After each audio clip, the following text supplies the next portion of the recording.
I've been running from shadow since I was a kid. No one ever listened, no one ever did.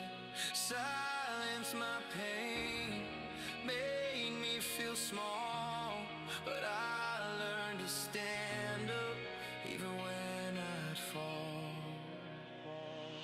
I grew up in a house where the doors stayed locked. Voices got loud, but my voice got lost. Scared of the dark, scared of the light. Trying to learn wrong from right every night. No hand to hold, no map, no sign. I had to carve out my own crooked line. And when the truth hit me like a freight train's roar, the world ain't the dream that they sold me before. I was just a boy with a broken plan, trying to be a man with no helping hand. Hurt people, that's the way it goes. Bleeding heart, sleep scars, nobody knows. I was chasing dragons, chasing that high, fast life, fast money, burning through time. But in the mirror I saw my own ghost say, age now, are you digging your Yeah. All right. Yep. All right. So we'll start again. None Your Business. Angelic Night Owl. Alistair Nicholson. Turbo, you bloody legend. Little Bluebird. Gunhead. Get to the point. All right. Hang on. I'll have to turn the music off for this just so I can get to the point for Alistair Nicholson. Alistair Nicholson, my point is, thank you for coming here and being a hairy bumhole troll. It's good that you've travelled out from underneath your bridge and pleasuring your sister to come over here and grace us with your presence. So thank you, Alistair. Yeah.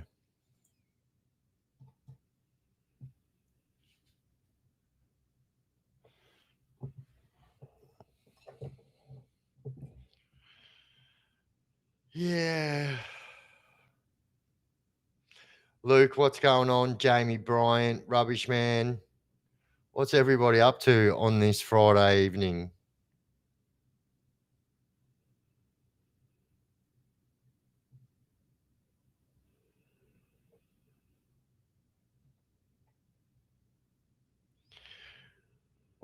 What happened, Alistair? You were all full of beans before. Anyway, moving on. Hello, did you get my picture from Risden? No, I don't think so. What'd you send it on, Soul?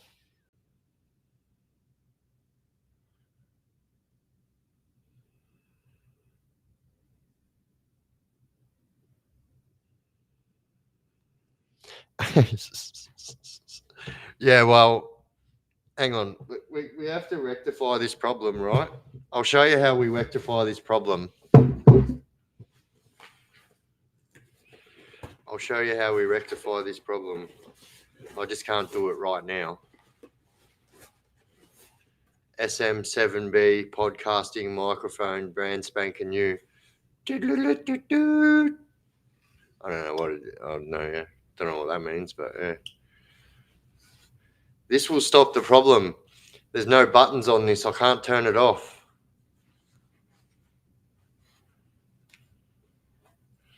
So this is like the most used podcast microphone in the world, but I haven't started using it yet because while I've been moving and stuff.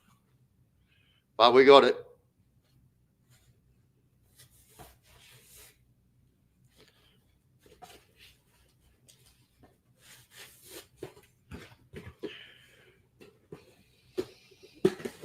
Yeah, shit, yeah. Alice had to change the standpoint. Oh, fuck yeah, Stephen. Lazy as fuck. What's everybody up to? Hey, Frothy Fridays, mofos. Cheers it.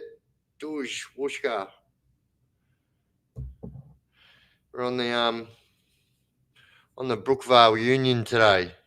Lemon squash butt, as always, if I'm drinking that. Mickey S, you bloody legend.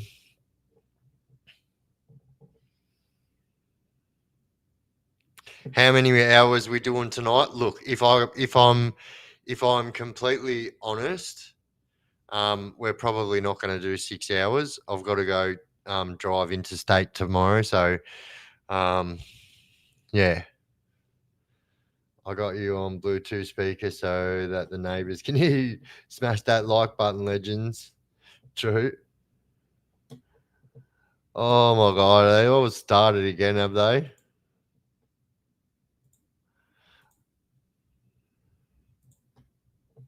Eh.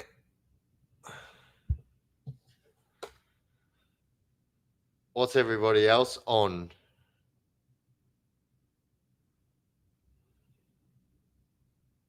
Yeah, nice. Crown Lager. You know, when I was a teenager, Crown Lagers were the fucking go. Sean McNamara, what's going on?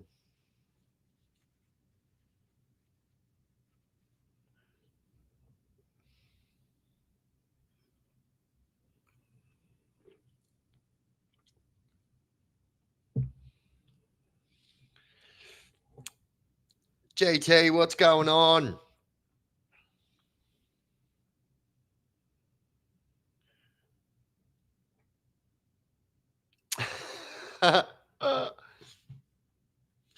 Oh, I hope not. Like hard ones, anyway. Chain Matt, what's going on? Just chilling, says Gunhead.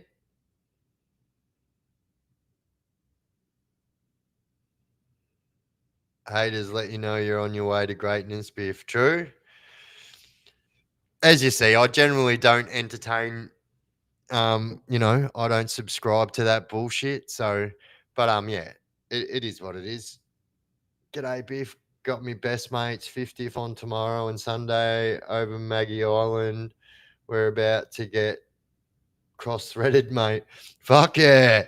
Oi, I've never heard that before. I fucking love that. We're about to get cross-threaded. I love it.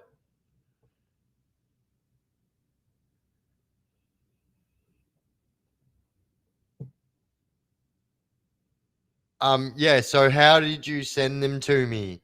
So yeah, life's not too bad, thanks, Peter. Oi, fucking GT legend. Doosh, Bluetooth it. Who said they had their Bluetooth speaker on for the neighbor? Should we put a shout out for the neighbors?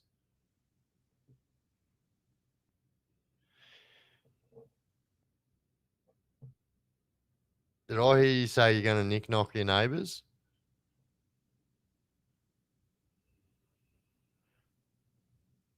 Fucking smashing the fucking the Henninger. Get into it.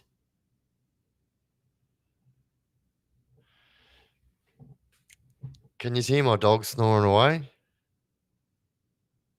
Zeus.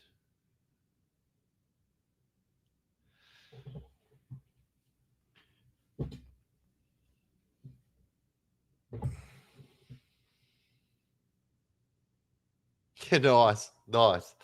I got my UE boom on, so all the Dramana CNA hear you on the speaker. Oh bullshit! Is that where you're from, Dramana? Fuck! I used to grace Dramana with my presence. My best mate used to have a caravan in Dramana, and his family wasn't poor, so we used to go to the Dramana drive-in and stuff. His family used to take me to the Dramana drive-in and that, and we used to go to the beach. But my nan and pop used to live in Safety Beach, which is, as you know, just around the corner. Oi, bloody Magoo, you bloody legend. Bro, when I can get back to Australia, I'll show you dog versus TW CCTV titanium gold. Bro, I didn't understand a word of that, but it sounds exciting. Just saying.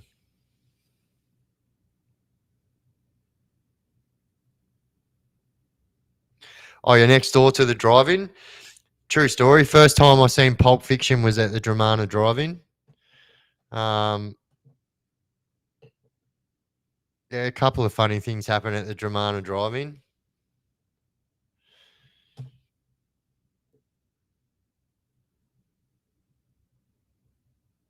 Or if you stick your boom or in a bucket or tub. Oh yeah.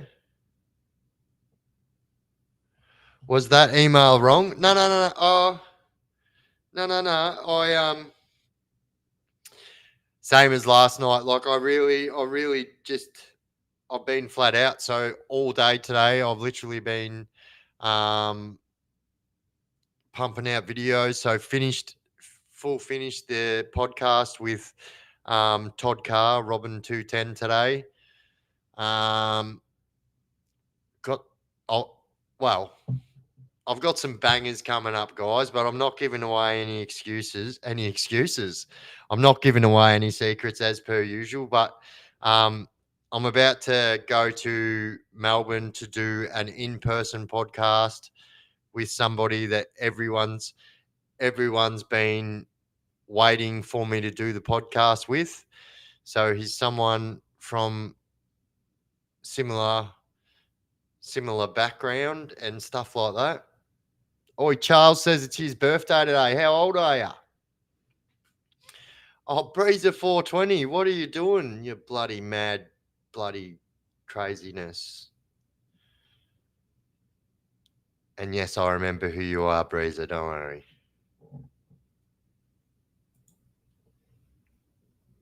Oi, Matto, what's going on, Matto B? Oi, thank you, Gunhead. Oh, so Gunhead's fucking machine at this. I'll smash that on the screen there. That's my email there. Hang on. There.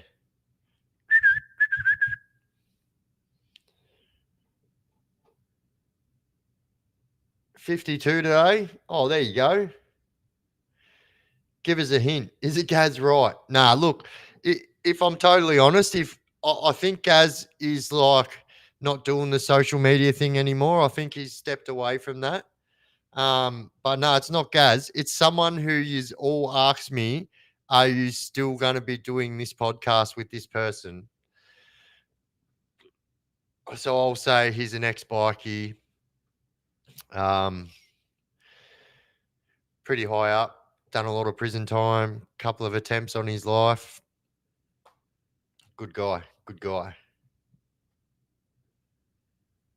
Bacardi Breezer, that's the way. Hey mate, good vids catching up, being off grid. Oh yeah, nice, nice. So I did have Desi's gone bush. I know. Have you seen the latest update on Desi? So the police are literally, I swear to God, it's almost like they're directing it at people like myself. The police are asking YouTubers and people in the bush that have trail cams, they're asking YouTubers for information. The police are asking YouTubers to chip in and fucking chop out with the Desi Freeman situation. Fuck off.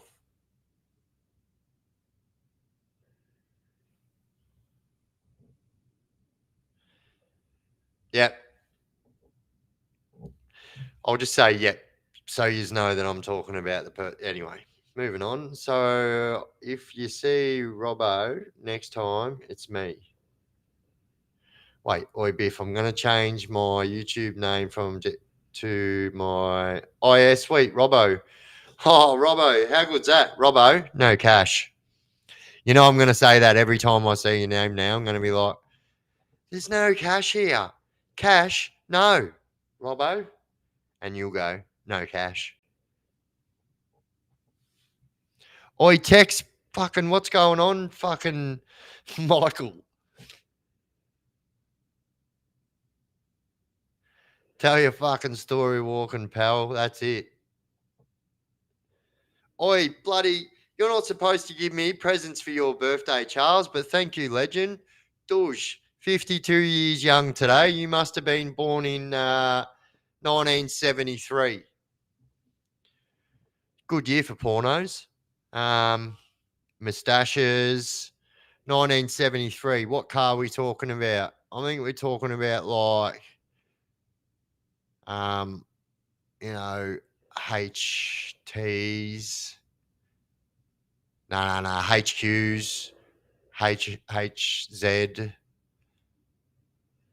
Fuck, I just drifted off in my own little dimension then. The cops never investigate anything. They rely on dobbers. True story. True story. So I remember one time when me and my brother got locked up at the same time. And so usually when me and my brother got locked up, they would separate us straight away because we're just trouble together, you know. But this one time when they arrested us, we were both in Benalla cells, and they came in the back and they showed us like a ledger of all the people that ring up and snitch on me and my brother every single day. They're like, you get snitched on 10 times a day, every day. And how can you compete with that? XY, that's the one. XB Falcon Hardtop 1974. Oh yeah, fucking nice. I knew I had the Holdens right. Like I just had to get me bearings, but I said HQ in the end. Tongue punch the like button. That's it. Oi, cheers, big ears. It's fucking Frothy Fridays. We're sitting here kicking back. Yeah. Lager and snitters and bitches.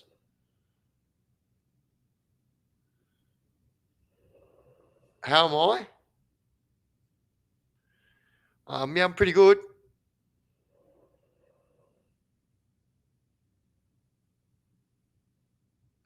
Oi, how good was the LC Toronto? I had an LC Toronto when I was like 18. That thing was fucking cool, man.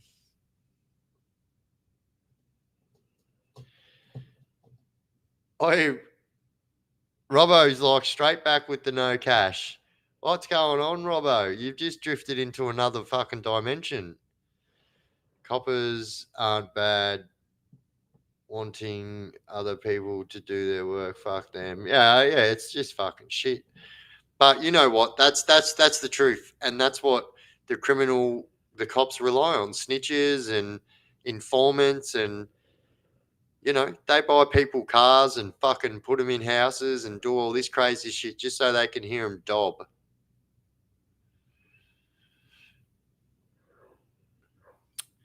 Yeah, look, to be honest, I'm so over all that fucking bullshit, but I'll never ever lose my fucking set of rules and morals and stuff like that.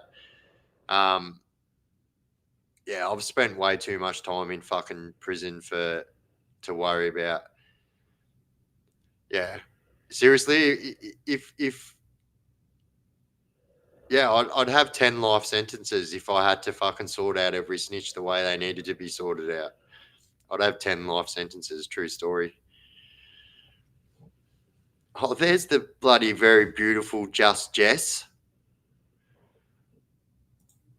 Look at this bloody legend, everyone. Welcome, Jess. Everyone's been bloody asking about you.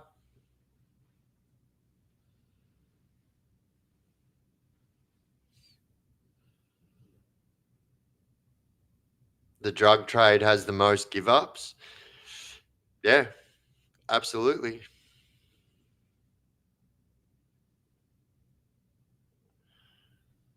I'd like to inform the police to go fuck themselves. That's it.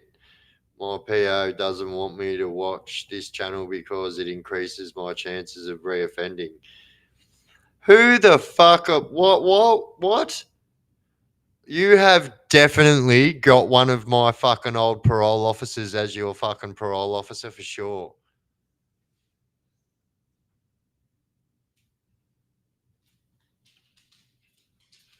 Oh, you bloody legend, Robbo.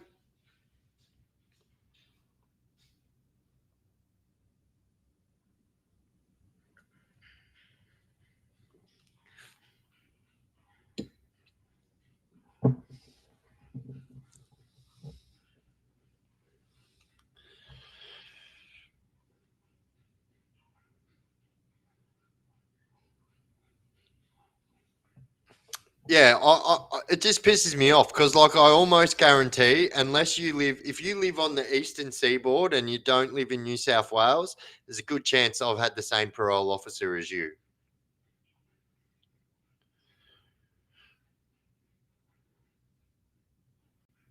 Like seriously, I don't know how this channel is going to increase your chances of reoffending. I literally stopped telling all my jail and war stories and stuff for 6 months because, um, yeah, I just didn't want it to be counterproductive. But everyone reassured me that you need to be as real and as raw as you are, Biff, because otherwise it doesn't hit home. I actually spoke about this with Todd Carr today, Robin 210, and was saying that you need, like, yeah.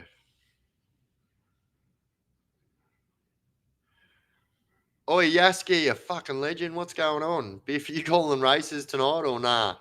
Oh, we'll see how we go. Look, I always say, look at the last 3 times I've gone live. Last time I said I was going to be on for an hour, I was on for 3. The time before that, I said I was going to be on for an hour, I was on for 6. Um, who knows? I tend to be a rule breaker. Here, buy a beer, mate. Oh, you're a fucking legend. Account deleted. Douche. So yeah, if you don't know, Gillette, Jess and her son just got back from Metallica.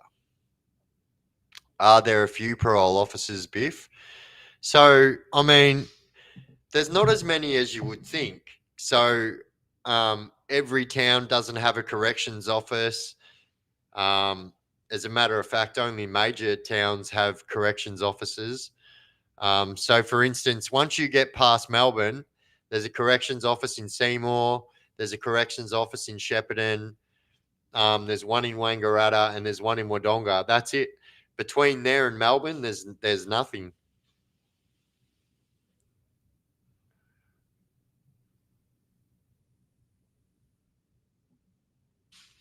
They want to know if you're coming over to jump on live tomorrow, Jessica.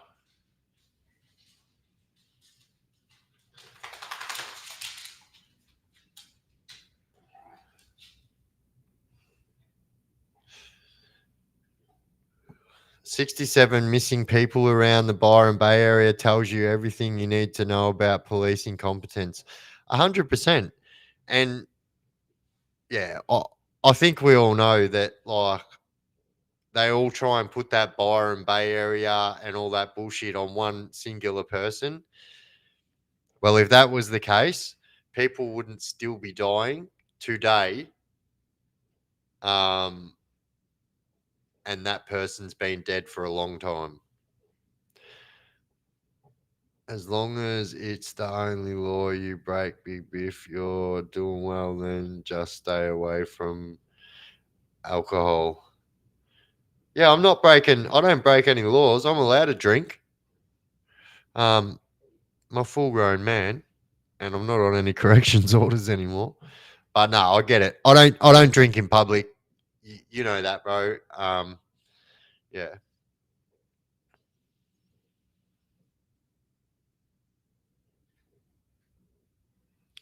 Fuck yeah, Yaska. It's a big deal.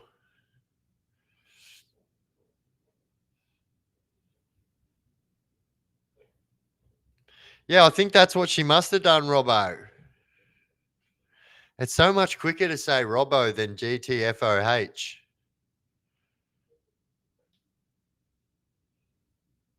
There's a cold up there. I mean, I believe it. I believe it. Man, a fucking putrid around Byron. I used to follow Bash and see heaps of weirdos fucking in Byron back in the mid 2000s. Oi, I've been to Nimbin. If you fucking hell, mate, Nimbin's crazy. Biff just talking with Michael now. Oh, yeah, true. Yeah, it's definitely because it's JJ.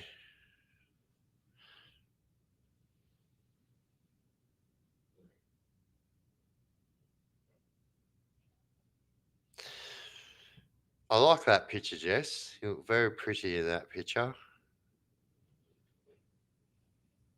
Yes, you tease.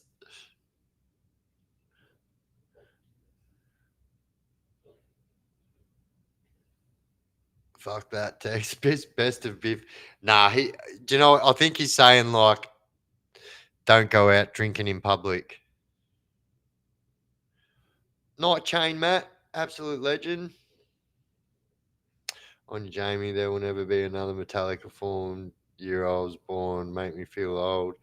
True. Mullen Bimby, true. Fuck, I've been right up and down them ways. Liked your Gus video, Biff. I believe Transmar killed. I believe too. I believe.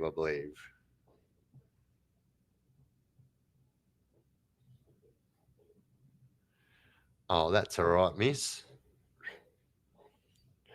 My older sister was born in Nimbin. I said it got heavy when Smack came in. She had some weirdo stories. So it did. It got very bad for a bit. There was a lot of fucking hard drugs going on there, but there's very little hard drugs there now. And like you'll find that the people that have got a hold on fucking Nimbin aren't going to stand for that, you know? But people don't understand how crazy that joint is. How you can go into the local pub at Nimbin, literally pull out a mix bowl and your billy, and just start chugging down some Hong Kongs right in the middle of the pub. 100% legal. They do not care. It's fucking crazy.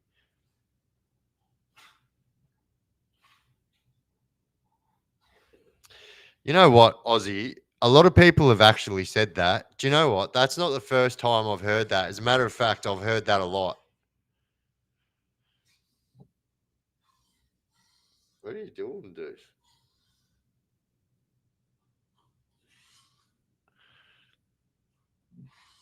Those alternative lifestyle communities, if stay home or I'll have to go up to sort your place. True.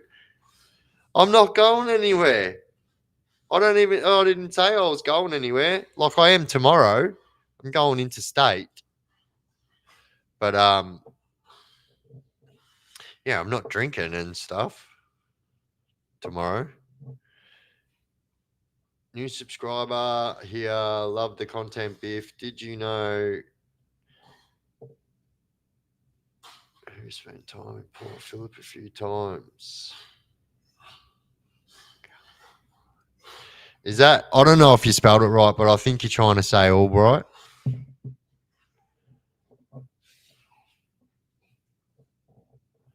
Or maybe I'm reading it wrong. I don't know. But anyway, welcome. Welcome aboard the Chaos Train.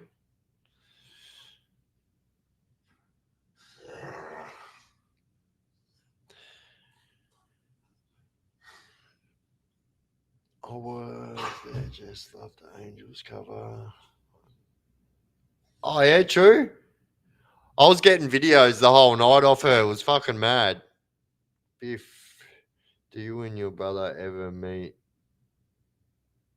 Adam Topicha in jail? He's 9 years older than you. I know that fucking name, but like I think if I remember correctly, I think that guy is yeah.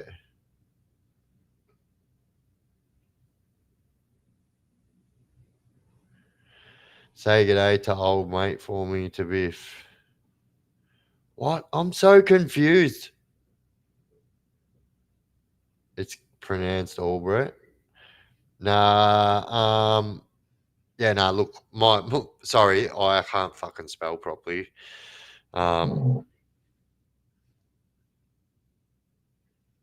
It looks like it might be a long night. Looking forward to it. Nah, it's not going to be a long night tonight, guys. I'm just being straight up.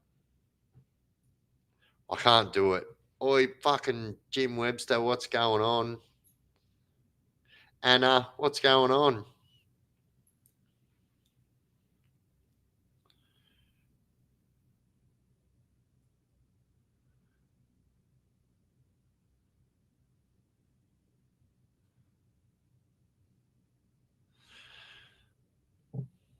Um, Nimbin Bowls Club had some. Oi, so I remember a time when there was a female that ran Nimbin, and It was quite crazy. I believe she thought she was fucking, oh, what's Griselda Blancart? It was pretty funny.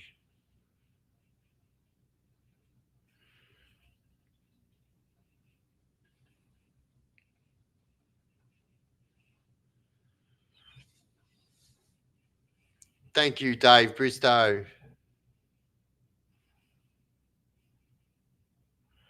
67 missing people can only result in police involvement.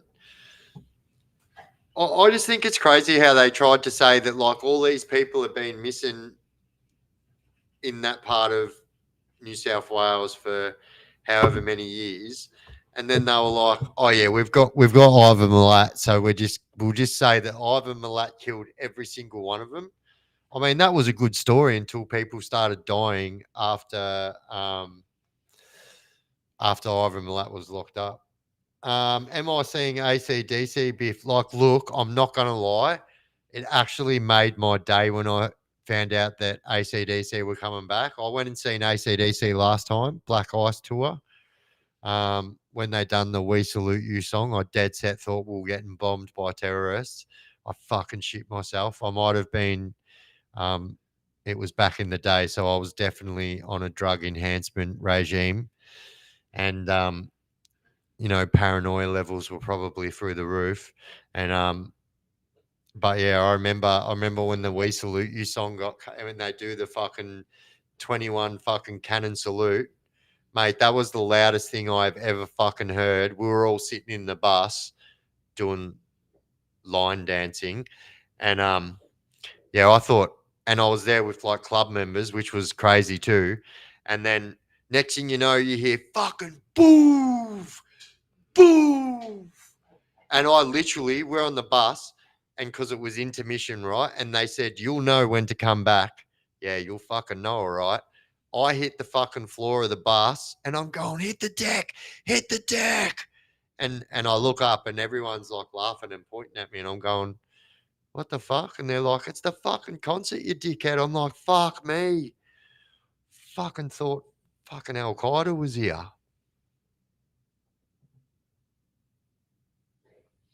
Question, how do you make a 2DC con your answer gun? I don't get it.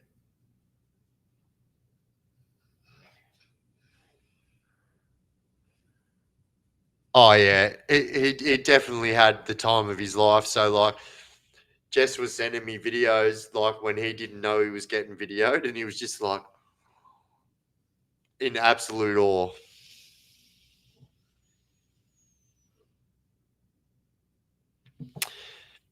Yeah, I mean it's funny now. It wasn't funny at the time. I literally thought my life was over, and I thought that fucking Al Qaeda had come to the party.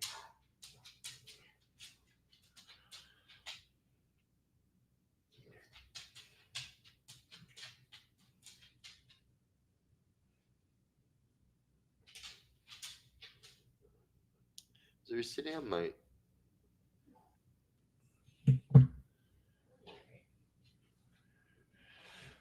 Oh, he'll never forget that. All right, I'll be back in a sec. I'm going to see a man about a dog and fill up my empty receptacle. What? Where do I even get that word from? I think it sounds like a toilet, though. I think I got it wrong. Made me sound like I knew what I was talking about, but I think I'm talking about toilets. Who knows?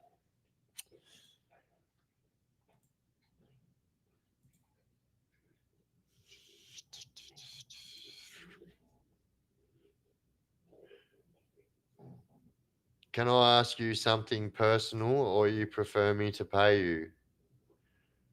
No, you don't have to pay me. Um, to ask something personal. It depends how personal it is, though. Um, if you can tell me what kind of direction you're going to be going in with that, because like if it's got anything to do with my children or stuff like that, like yeah. Do you ever listen to Lisk Wanna? No, not really. Jacob Little would be a good interview.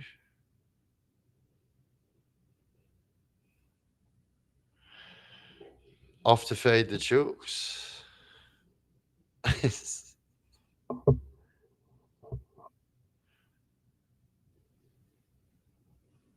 Medical, not your family.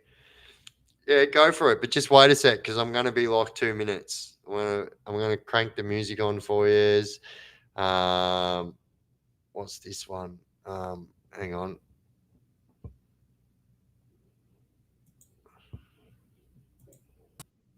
In the deep dark bowls of the underworld, order must be maintained.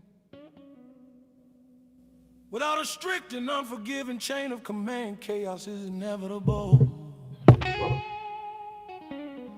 What's up, youngster, since you're the new booty?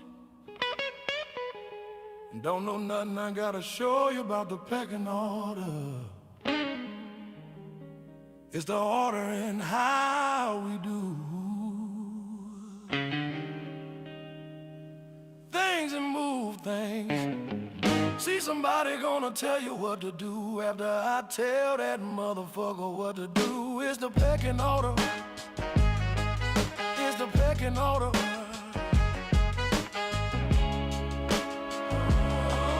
It's the pecking order. We got the power to make you niggas sour. Big fish, well like itchy cow. Stepping out the shower, it's the pecking order. Ask your daughter how we peck, inspect, high class as the projects. Push my legs to the California range, southern lane, and for my schemes is on the brain. For my connect game, put a strain on every leak in our chain. That's right, we all get woo. Take us Varnos to make us see notes, doing all the howdy bullshit floats. And niggas don't, some niggas don't. Gangsta paradise, say nothing nice. Yeah, we living so tight, we need Jesus in our lives.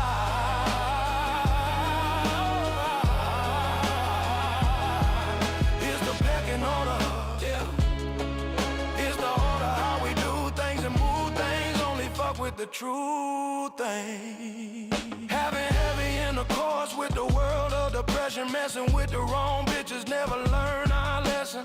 Stressing, no guessing, never question. Even when we plan, we testing. Confession, do you still wanna meet with the killers? Hold accountable for anything you repeat. It's the pecking order. Ask your daughter how we peck. When we smoke, you wish your best friend we suspect. It's the pecking order. It's the order how we do things and move things. Only fuck with the true thing. Now come on, partner, come on. It's the pecking order. I don't wanna hear none of that shit, man. All that crying and begging and shit. To be honest with you, that shit really don't even affect me in no kind of way, partner. You're wasting your motherfucking time. Let's get this shit going. Let's get it over with. Come on back here. Back here. I can't make no motherfucking mess right here. Check this out, homie. Make it easy on yourself. I know you want a motherfucking open casket where your people can see you and kiss on you. But you are pissing me off. And I will blow noodles out your motherfucking head, and none of that happens after that. So come back here. Come on. Right? Come on. Hey. But you know, one more thing before I do this.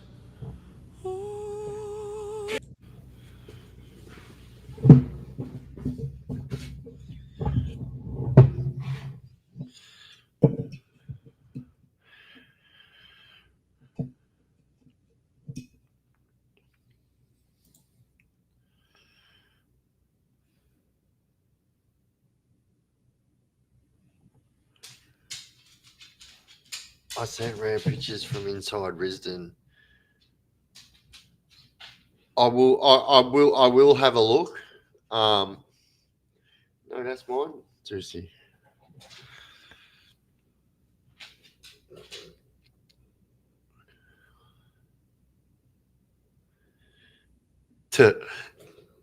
No, well, I had to do three things. I had to get my drink, do that, and then go to the Brasco. You can have that, but like,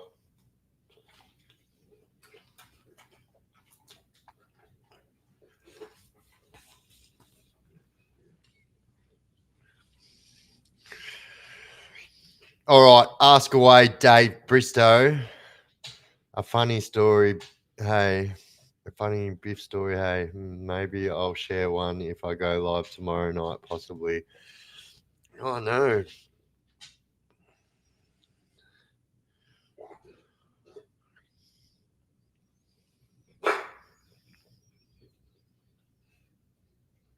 What did I miss?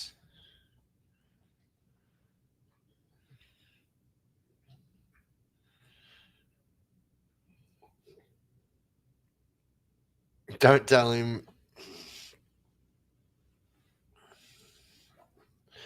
The lyrics from that song was from Ice Cube's Pecking Order song, and the rest of the one of the games raps. Um, how long have you had MS? That's jail to Nebraska, bro. So, I started getting, tested for MS in 2000 and well, I had my first MRI scan done in 2012, and then because I was in fucking prison, that dragged out, and I got my final diagnosis in 2014. So 11 years now, I've fucking been blessed with this fucking awesome stuff.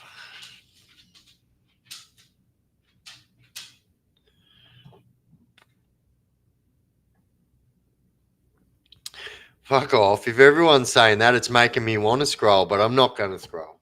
I'm not scrolling. Look, you can hear it if I'm scrolling. And it sounds like this.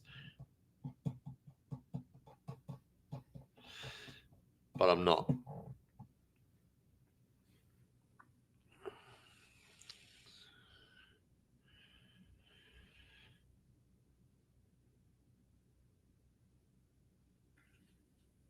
He was on mute. He couldn't hear us. I can't hear us anyway. Yeah.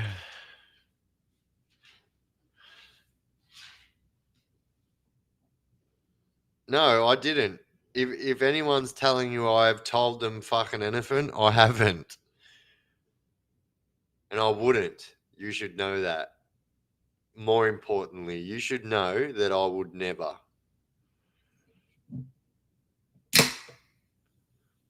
Fuck me. Sometimes you just don't know your own strength.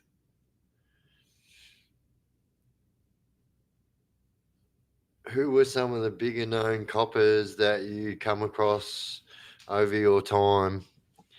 So, all right. So we have this copper from Benalla that's a fucking homicide squad from Melbourne. His name's fucking Clifford. And that guy in his fucking day was a little bit scary, do you know what I mean?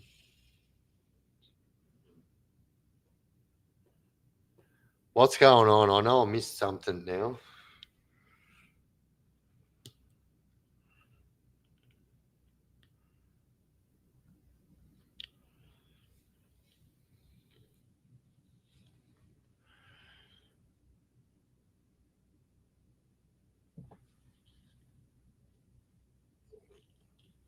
Fuck, I know I've got a big nose, but that's crazy. How am I supposed to fit that on me fucking pecker?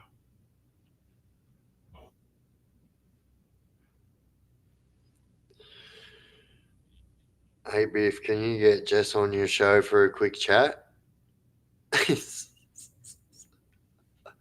No, I can't. Jess is at her house. I'm at my house. And believe it or not, there is actually a fair bit of distance between us both.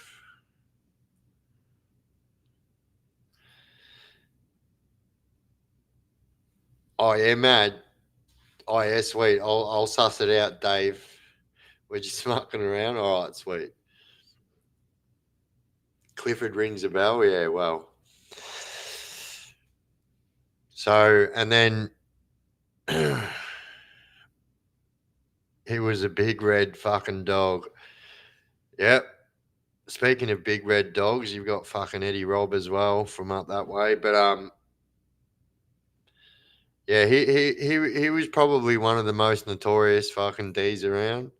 Was pretty fucking no fucking around. Do you know what I mean? When I got my 9-year sentence, so they fucking put Clifford on me, right? I'd been on the fucking run for 8 months. They put Clifford on me. It was homicide squad. I was charged with attempted murder.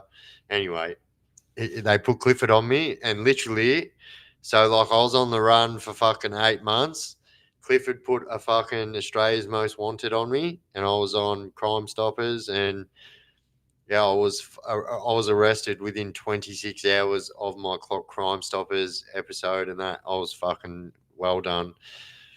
Yeah, that was actually so. When you hear me tell the story of like when the police rang my mum up and said he's listed, it's just come up Australia wide. He's listed as armed and dangerous, and they said we're going to shoot him.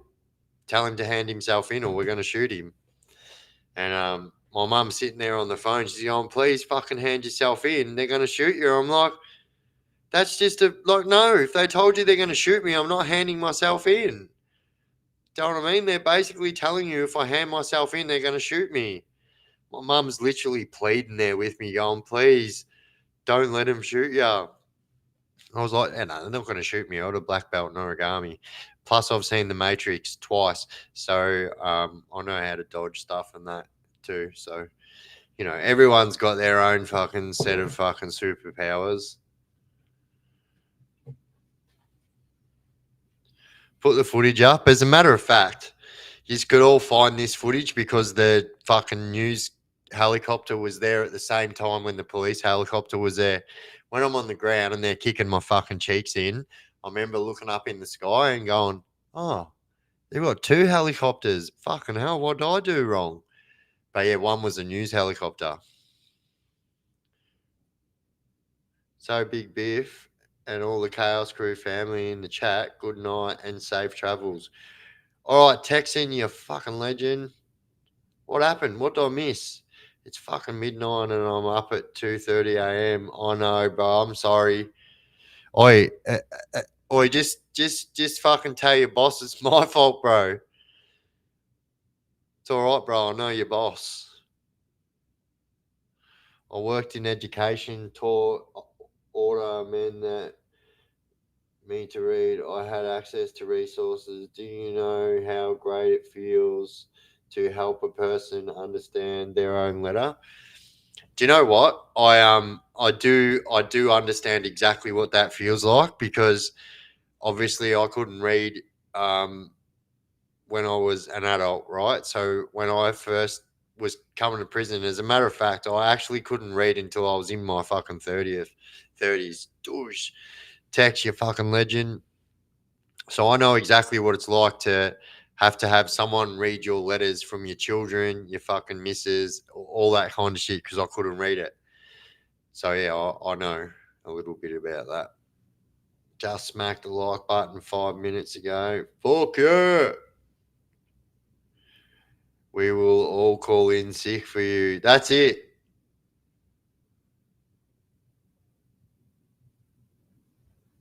That's it. Tell him you've got 2 jobs. Text. Tell him you're a moderator for fucking Biff, the Chaos Chronicles, and you're a fucking horse fucking dude at the racetrack. A racehorse man. I don't even know. You're a strapper or something. Strapper sounds kind of fucking official BDSM styles. Zeus, you stink when I fart. Benjamin Button. No, he can't. He lives at his boss's house. His bosses watch my lives sometimes. I actually know his boss really well.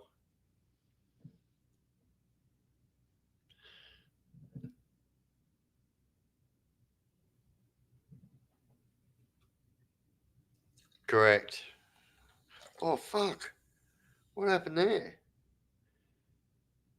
Fucking squirted all over me.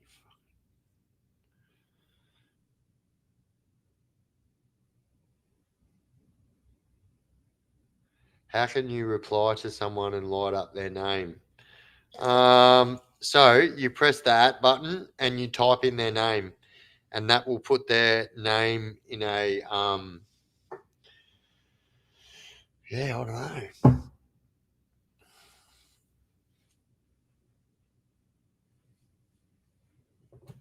Um, it's a little bit sad. I've noticed since Evie's been a mod for TJ, she doesn't join our lives anymore. I hope that like she hasn't been told that she can't do that. Like I definitely wouldn't do that. Um, Oi, Shane Smith, you fucking legend. You're having trouble keeping up with all the messages, mate. Don't blame you. I've had yeah, oi, and it does get hard. It does get hard when fucking heaps of people time. It's like, and it gets a little bit like overwhelming, a little bit. But I'm learning, and like I can read a lot better now than what I could like 12 months ago. It's crazy. Like, yeah, you need to be on a laptop to at people. Correct. So yeah, you can't do it on your phone. Yeah. Oi, fucking Steve Jago, you bloody legend.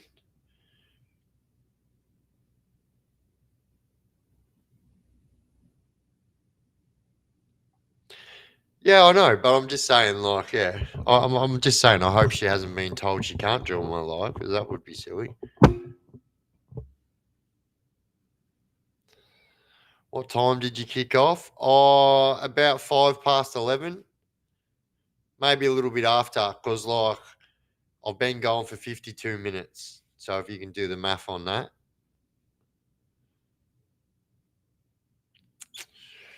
I know. Yeah, my doctor's in Frankston is yours. Oh bullshit!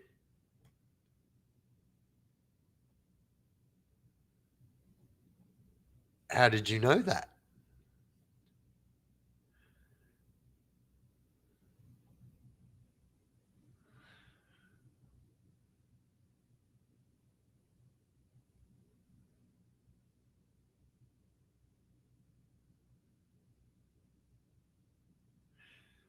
Yeah, hey Steve.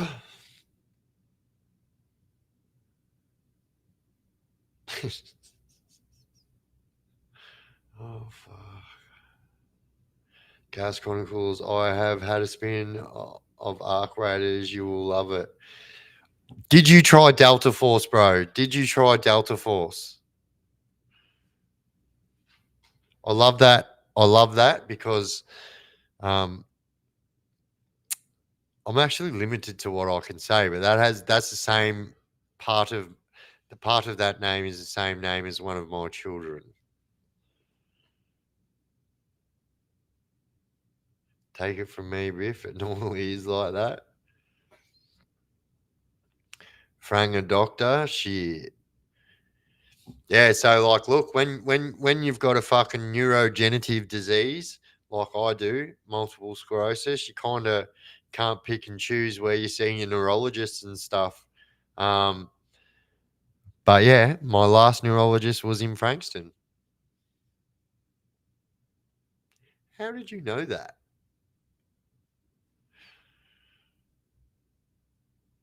What games you get into, Biff? I fucking love Call of Duty. I fucking was a very big fan of Red Dead Redemption 2. And I've been playing Delta Force of late.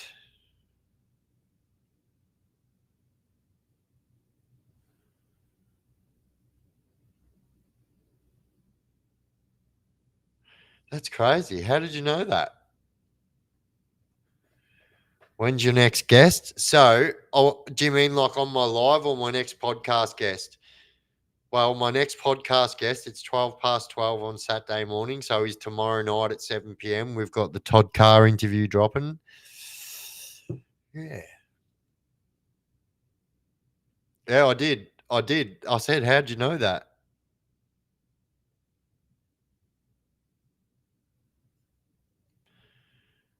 Yours at the Royal Melbourne Hospital? Yeah. So my new one's like not there anymore, but that was my last one. Thank you, Chillin. Doosh. So my next guest will be um a pretty well known, very well known in that kind of world. We spoke about it before.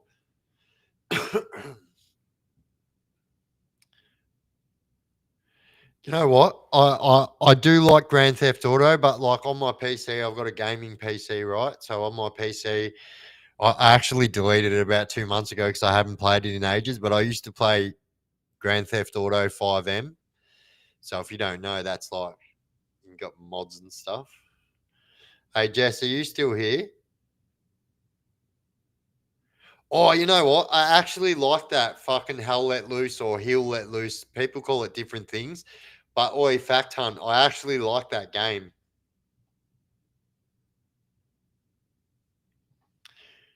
Oh yeah, the Todd Carr interview is fucking crazy. Like that dude fucking you know what? I actually said to him today, I go, it always blows my mind the stark fucking differences between um Sydney and like well, all the states along the eastern seaboard. So Victoria, Queensland, New South Wales, it's all totally different, and even Tasmania. So like all totally different prisons. Crazy. Well, I loved Red Dead. Fucking Arthur Morgan was a fucking legend.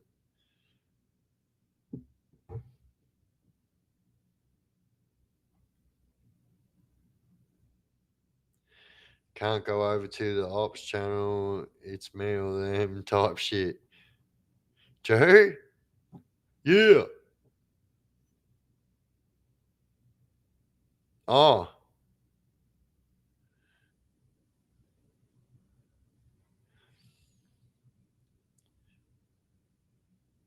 bro, what? Dave? Unfortunate you feel that way. Hang around a bit and you'll see it's actually not the case. I'm going to be plugging in the PlayStation this weekend for the first time in about 8 months. Fuck yeah. What are you doing, Jessica? I fucking miss your fucking head.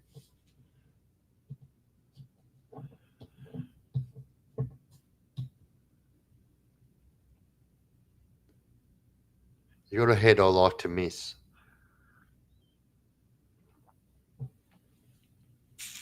Well, I don't mind. I like Battlefield. Battlefield's pretty good too, actually. Um, Rainbow Six is all right. Rainbow Six Siege, pretty good. Nah. So you know him too. He's done a lot of for me over the years. Bullshit. Yeah, I know exactly who you're talking about, bro. It's actually spinning me out a little bit.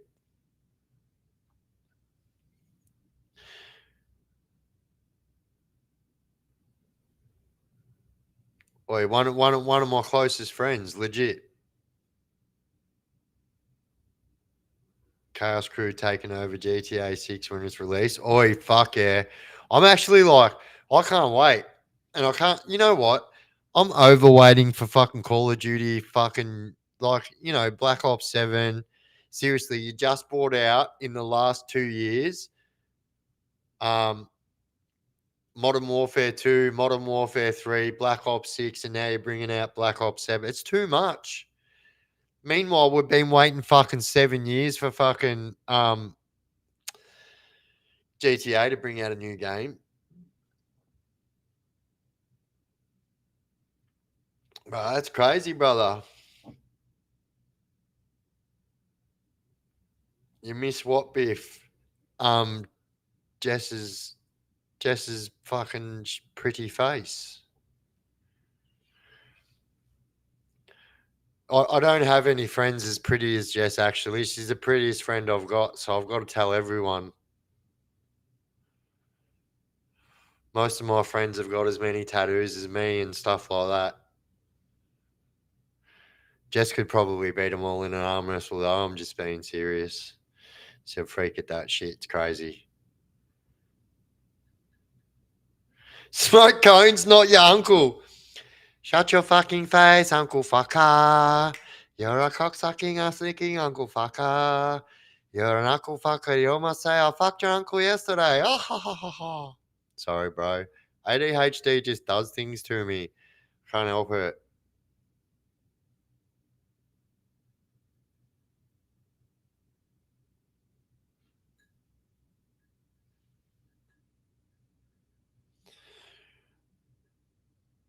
So, I'm not doubting it, Gunhead. Not doubting it, mate.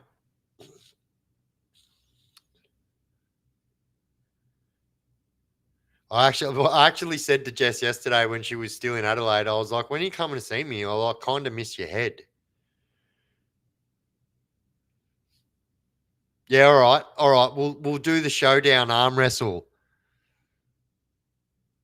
Yeah. Terrence and Phillip. Yeah, yeah, yeah. No, we'll do the arm wrestle.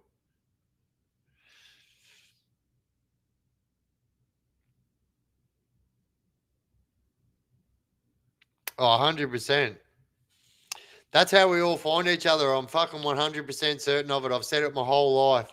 ADHD, AD people, any people with some kind of neurodivergency all find each other. Just happens. Biff bust out the Ritalin.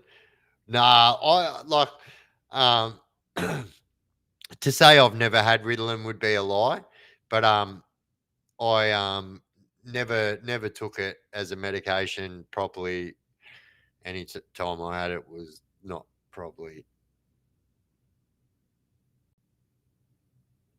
100% drop the ADHD merch.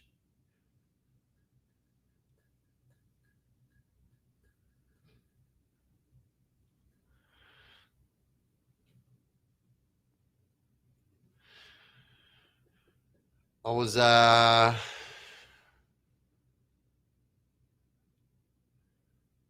it's all right. It's all right.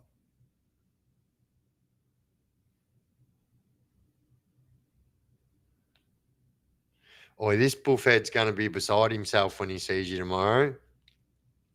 Do you know what got me out of prison was being responsible for a child? That's mad. You know what? I love hearing that. That's fucking mad. Love to meet up with you someday. Yeah, fucking definitely. Oi, fucking is Eddie locked up? Because like, yeah, the only time I don't hear from the dude is when he's locked up, and yeah, I haven't fucking heard from him in almost 12 months now. Fuck yeah, GTA 6 Chaos Crew fucking definitely must get into it. And here I thought it was everyone's mutual interest in Australian crime. True. And yeah, but like it's something that I don't know, man. ADHD people just find themselves. Anyone played Leisure Shoot Larry before? My fucking god, bro. My god, bro. Leisure Suit Larry, that was the first game that ever was like that you could do like, crazy shit like fucking with fucking prostitutes and stuff like that. Bro, I remember that fucking game, bro. That was crazy. Hey, brother, I hope you're well. Congrats on the no sanctions. Oh, thank you, Dylan, bro. Push. So good, man. GTA 6 hasn't dropped yet. Get in early before it's taken. Nah, it hasn't. It's not even nearly here yet. It's not even coming out this year. Fuck me. Oi, that game's been made for 18 months. You can't tell me they couldn't have brought it out this fucking year. What the hell? We are a magnet to each other, and if you have it, you will understand. Yeah, and it's just how it is. And I've said that my whole life. ADHD people and AD people, ADD people, and any kind of neurodivergent people, people with AUDD people, which is people with autism and ADHD or ADD. Any type of neurodivergent people I've found in my whole life always form towards each other. It's a fucking beautiful thing, actually.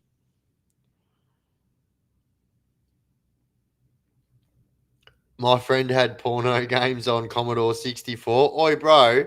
No, Rob's like, what a sicko.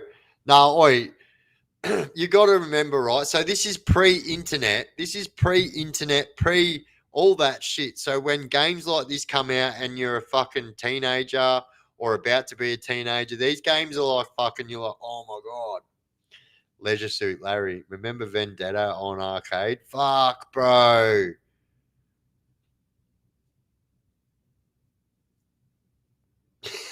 I do, I do, I do, I do.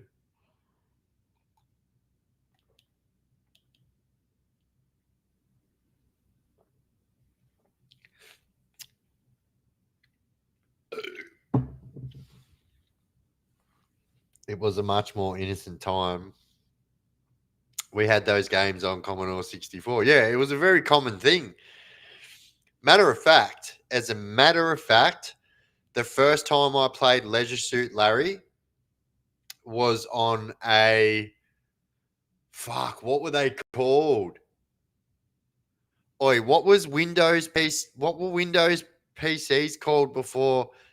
Started with C. Started with C. Not Commodore 64, the other one.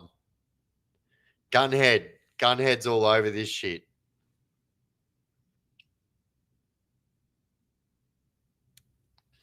Had to make joystick go forwards and backwards. Oi, remember Pitfall? Remember Pitfall and fucking Frogger?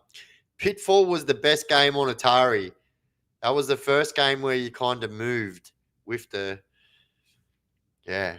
And then who can remember Double Dragon, which was a kung fu game, and you had like Ken and Ryu before they were Ken and Ryu.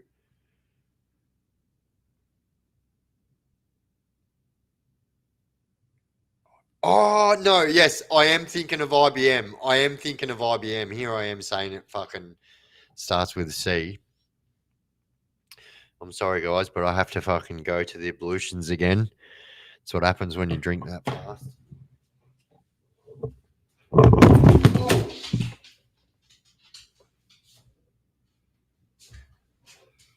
That just happened.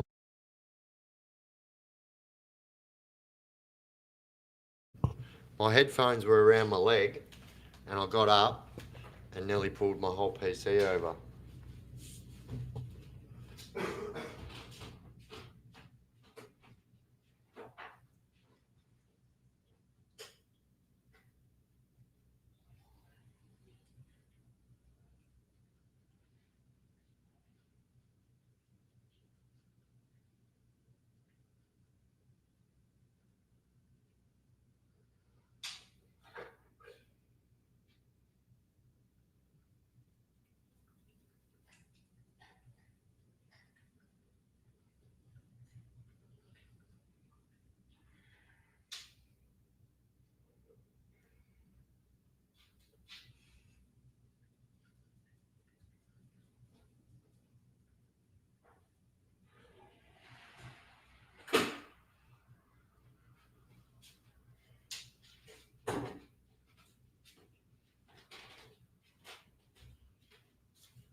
Whoa.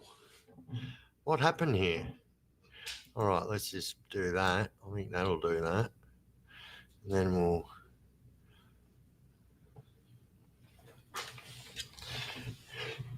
Yeah, I don't. Yeah, anyway. No one's perfect. Here's my excuse I didn't have my glasses on. Biff's gone and done himself a mischief.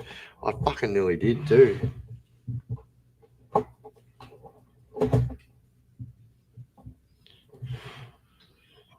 Oh, all right, it's all fucking going on here. What's going on? Hang on a moment.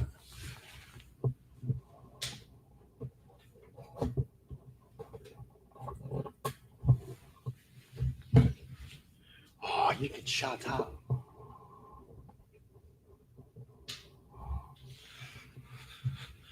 All right, hang on. I'll get this back to normal. Maybe. Douche. There we go.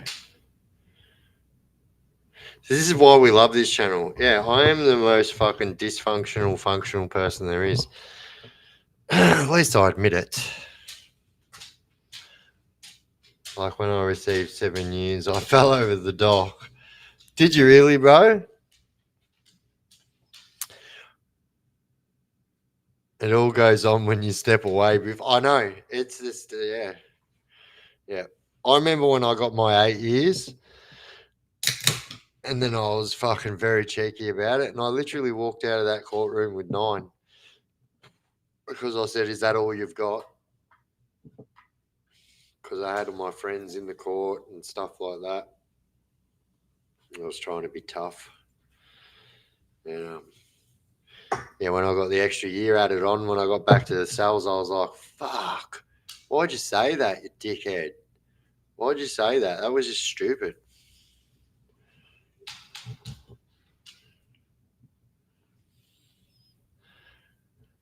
His days then confused his normal state of mind, asking for a friend. No, it's not. It's not. This is called, we call this Froffy Fridays, right? So we generally all gather here on a Friday, talk about vegan spaghetti bolognese and some alcoholic beverages and stuff like that.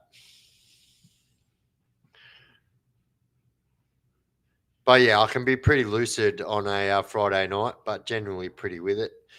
Just being honest. Just being honest. This is like drunk history with Biff.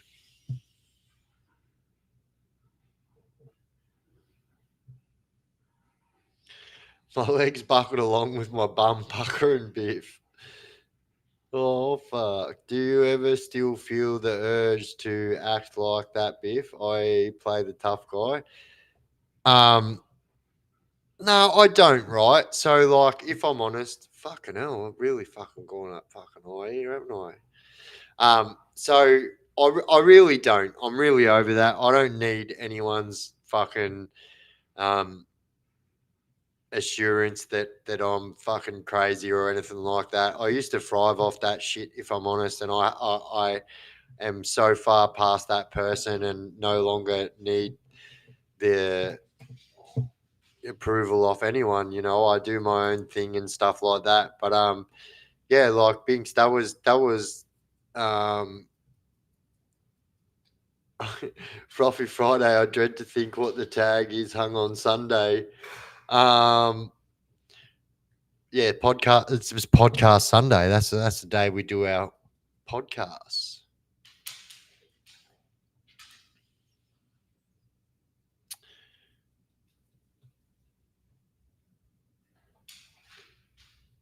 Don't need reputation, nah. And like I don't chase. I don't need people's approval. I don't, I don't need people.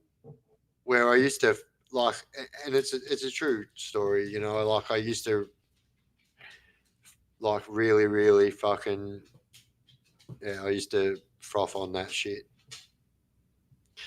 But like, I know when I say that, it makes me sound like a fuckhead. But I'm just saying, in a way that like I didn't used to like froth on it. Like, oh yeah, you have to fucking be scared of me. You have to respect me or anything like that. But I had this real affinity with like um, making sure everyone knew that I was capable, and like it just got me in trouble all the time. Hey Biff, would love to see you and JJ do a Carolina Reaper live. What do you reckon? Yeah, no, definitely. I reckon that. Oh, yeah, Jess can fucking. She doesn't mind. She's not like right into chili, but I reckon she would do the fucking the California Reaper fucking chili thing. Good on you, mate. You are past the stage. Big kudos. Same me. 60 going up was a waste of time. Yeah, look, and I'll be straight up as well. While we're on that fucking tangent, I'll be straight up, right? I spent so much of my life worrying what other people thought about me, right? And so where that ended me up every single time was doing something very fucking stupid to make sure that everybody knew that I was capable. And then so what happens is you actually get to a point where it's just second nature, and then next thing you know, you spend the rest of your life in jail. It's like, yeah. So the same year I became a grandfather, which was probably some kind of fucking record, I don't know, but I became a grandfather when I was 35 years old. Yep, you just heard that right. So my 15-year-old son had a baby when I was 35. I was still in prison. But at that time, that was like a time in my life where when you find out you're going to be a fucking granddad when you're 35 years old, I was like, what the fuck? I was like, I did not wake up this morning expecting to be told you're going to be a poppy. But yeah, that was a big year for me. So that made me fucking look at things a whole lot differently. I'm like, all right, you're not only setting bad examples for your fucking children, you're setting bad examples for your children's children. You got to fucking pull up on this shit, you crazy redheaded little prick. And and I got out and fucking changed. Oi, bloody hell. Angelic Night Owls gifted memberships. Hex1312 got one. J Hip got one. Madza Adza got one. Toby Green and fucking Scott Watt Pete. How do those life behind bars do, Biff? Are they more calm or more aggressive? All right, so like I have to be real, right? So like, I felt like my whole life, right, because I was the youngest in my family, and I felt like that I was unaccepted by my family because of some type, I don't know, right? Because, well, I done acting and stuff like that. So anyway, I felt like my whole life, because I was the youngest in my family, I had to fucking prove myself to my family that I was fucking as crazy as they were. And like I fucking like I hate myself for that. I hate myself for thinking that I threw my whole life away to try and prove myself to people that I was like crazy. And that's the reality of it. And here's the truth of it, right? So it got to a point where my brother was like, bro, just stop. Just fucking stop. You don't have to prove it anymore. Like, we know, bro. We fucking know. Just stop. And I was like, oh, all right. Well, fucking, but like I swear to God, like that fucking time of my life, and I hear people say, "Oh, fucking people say they've got no regrets." That's impossible. I never say I've got no regrets. Yeah, my number one regret, you guys hear me say all the time, is that I spent 3/4 of all of my children's life in fucking prison, like a fucking deadbeat dad, fucking loser. There's no other two ways about it. I'll be as real as it is about it. You'd never hear me say this kind of shit, but this is the truth, right? You never hear me talk about this father side of shit. And I'll tell you, one of my biggest regrets is my only fucking big regret is that my kids had to spend the majority of their fucking life, go through primary school, fucking high school. My son had to go through pregnancy, having a baby at 15 years old. And where was I? I was in prison like a fucking dickhead. And yeah, man. So, like, I'm not one of these people that says they don't have regrets. I've got fucking regrets, but my regrets are like real fucking regrets. I'm not going like, oh yeah, fucking, I wish I didn't get shot this day, or I wish I didn't get fucking stabbed that day. Like, I've got real regrets, real fucking regrets, like shit that I can't take back off my children, The real crime is that you don't have more subscribers. You're more entertaining than Joe Rogan. Oh, thank you, mate. That's fucking pretty cool. It also depends on which prison you are put in. They're all different. Yeah, right. So like, and that's something that I make my own bed and I lie in it. Right. I'm a serious violent offender, and I don't fucking so like what you said to me is the way I act on the outside different than the way I act on the inside. Fucking oath. Especially last time, right? I'll tell you why I had such a big chip on my shoulder and why I went out fucking stabby, right? Because I saved a girl's life from getting stabbed off her boyfriend, yeah? Minded my own fucking business. I'm on my way home doing my own fucking thing, and this fucking junkie fucking is getting stabbed, right? And so I'm like, I didn't know. Anyway, so I'm like, intervene, and long story short, fucking, yeah, I just feel like fucking sometimes, yeah, I'm not even going to go down that fucking road, actually. Oh, thank you, Missy S, Mickey S. But here's the truth, right? So anybody that fucking spent as much time in prison as I spent, and you've got as many kids as I've got, it's a fucking. I am a piece of shit.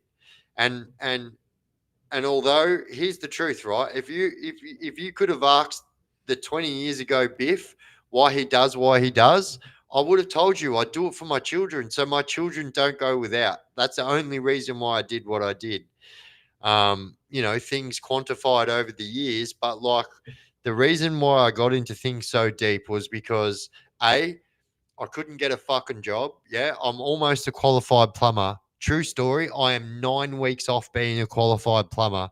So I literally done all of my fucking schooling and was right at the end of my apprenticeship and then went to jail, right? And so like I've tried to get fucking jobs, yeah. So as soon as I got out, I was like, fuck this, I've got to get my apprenticeship back, go be a fucking mechanical plumber again. And so I got my job. I got a job again being a mechanical plumber again, right?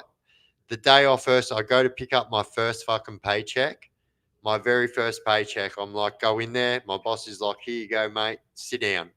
And I was like, oh fuck, here we go. And he goes, did you just get out of jail like a week ago? And I was like, yes, I did. And he goes, unfortunately, he goes, this is a fucking small town. He goes, you're a good fucking worker. I know you're not going to steal off me and shit. He goes, but you went to jail for violent offenses. I can't have you working here. So that was the bullshit that I fucking copped my whole life. I tried to do the fucking right thing. I've tried to fucking work. Same as when I got out from doing my 9 year sentence, right? I got out, got custody of all my children, right? I was like, my kids need me. So I got out and single handedly, one child at a time, got full custody of all my children, right?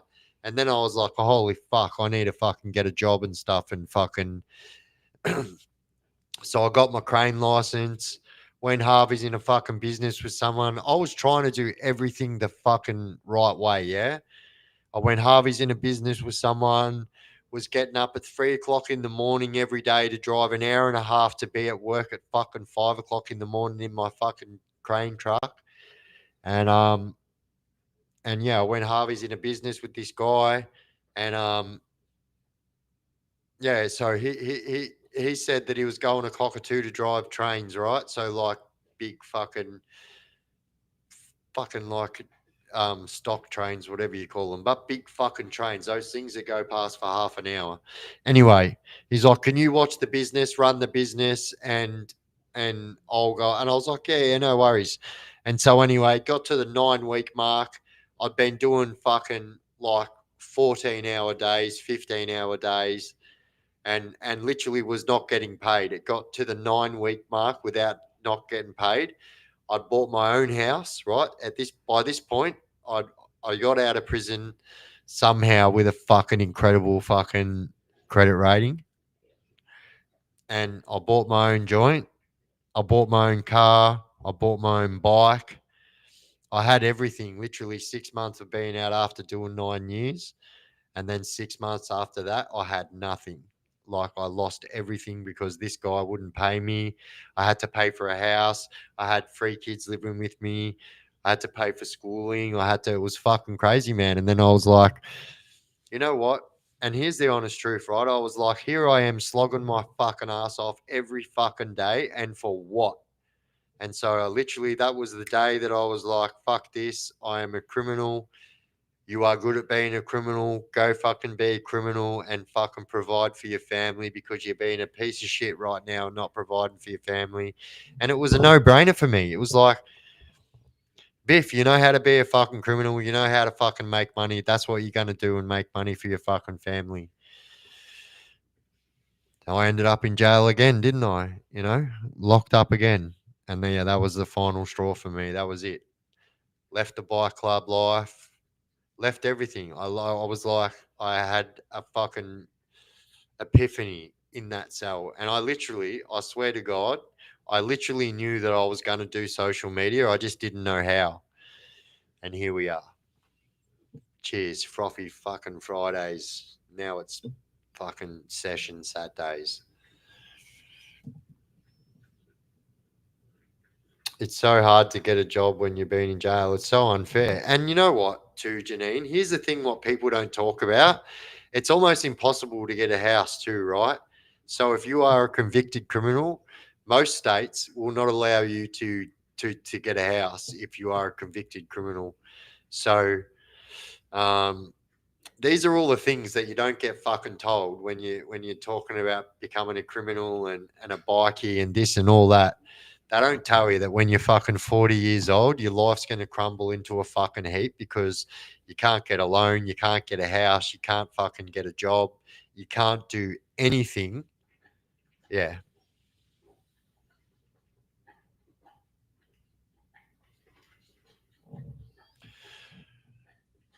must be nice to not be losing your belongings all the time now. Oh, look, listen, it's so good, Mr. Being said. Like, I've,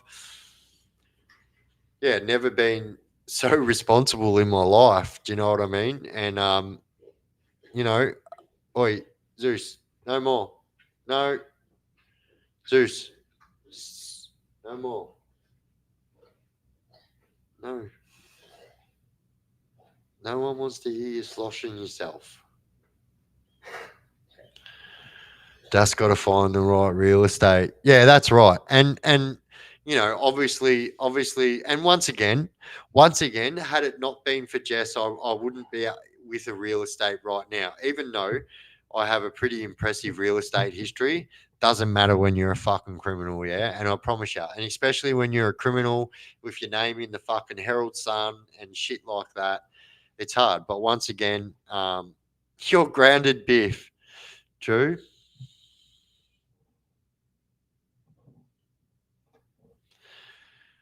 Yeah, and well, it's true. Thank you, Mickey S. But I knew changes had to be made. Otherwise, um, it got to the point where my kids were starting to get in trouble. Not like other teenage trouble, but just like, wanting to follow in my footsteps, and that was unacceptable for me. I was like, um, yeah, just unacceptable for me.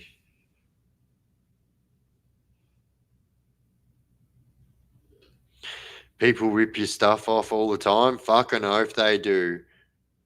I can't even tell you how many times.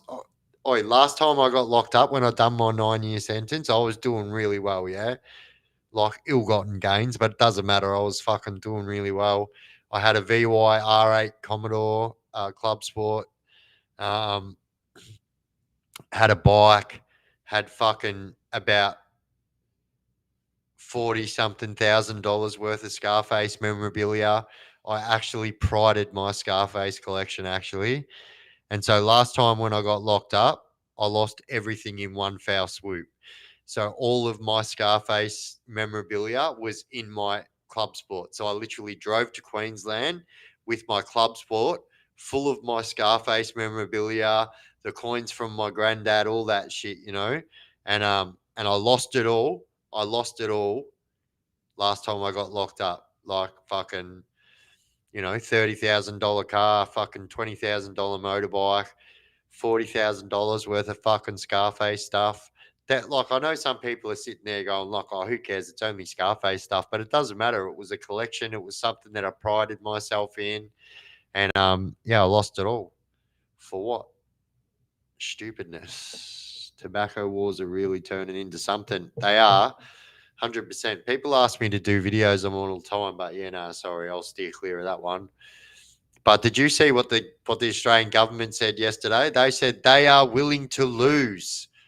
They don't care about making money on tax on cigarettes anymore. About time. I have many big plans to hopefully change all this bullshit one day. Fingers crossed.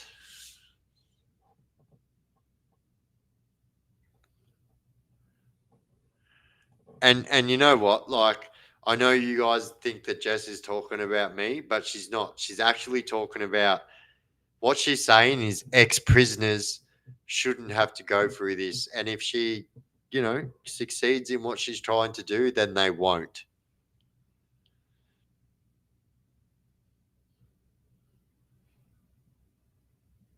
Oi, Angelic, you would actually blow your mind at what Jess has got, like in regards to wanting to help people like myself and blah blah blah.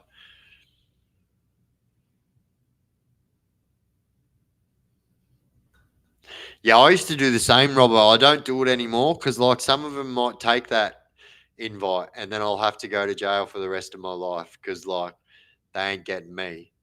Simple as that.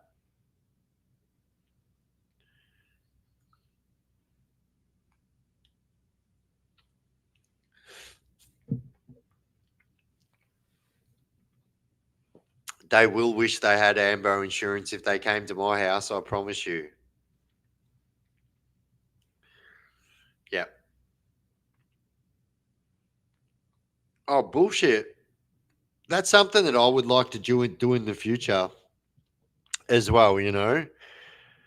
Um, that kind of work.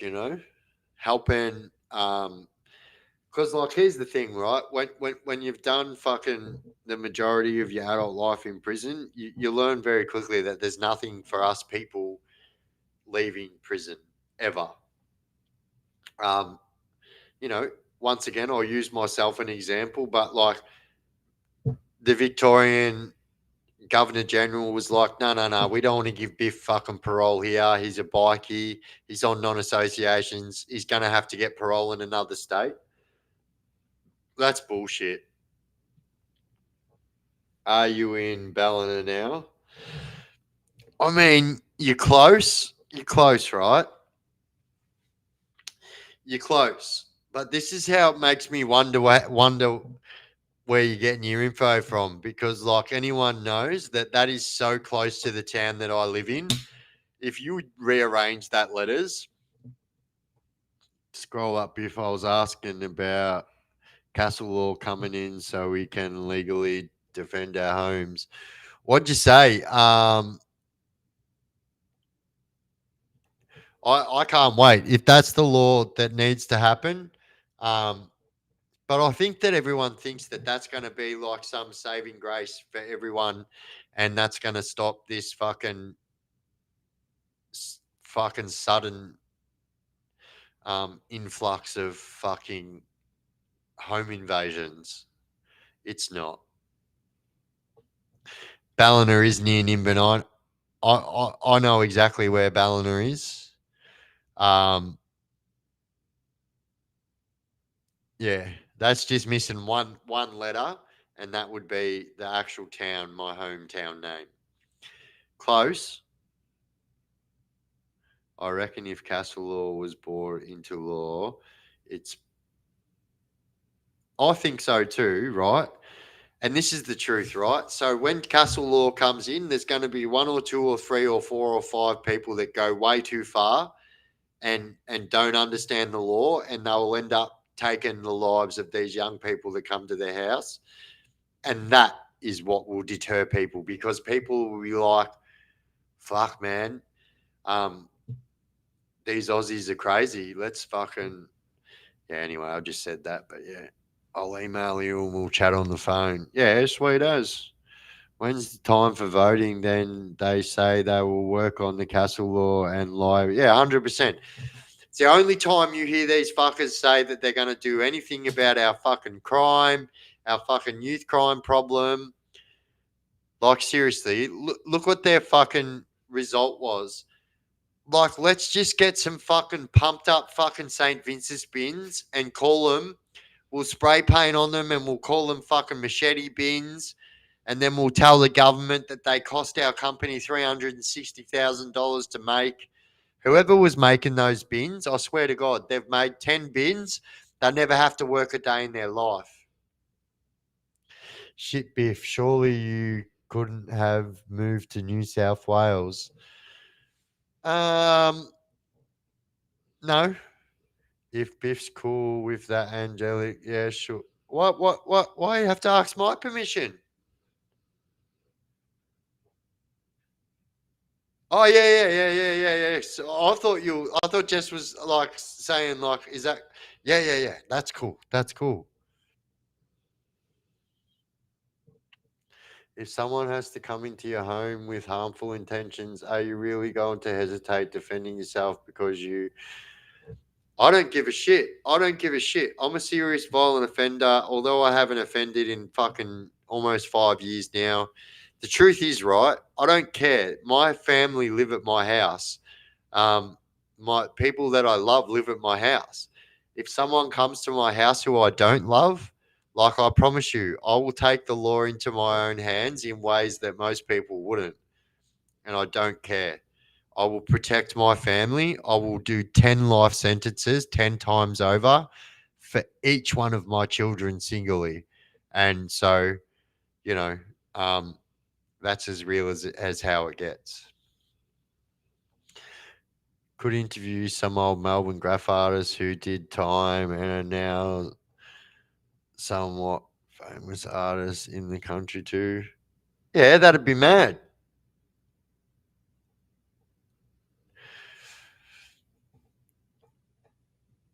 Oh, that's all right. If you had said the GM, it would have been different, brother. But that's all cool, bro. Day B, I'm also near the border. That was my point. Yeah, and like, look, I don't think anyone, just because I'm a serious violent offender, I'm an ex criminal, I'm an ex bikie, when I say that, people take it to heart, right? But let's get a thumbs up. Let's get a thumbs up. We've got 68 people here in the chat.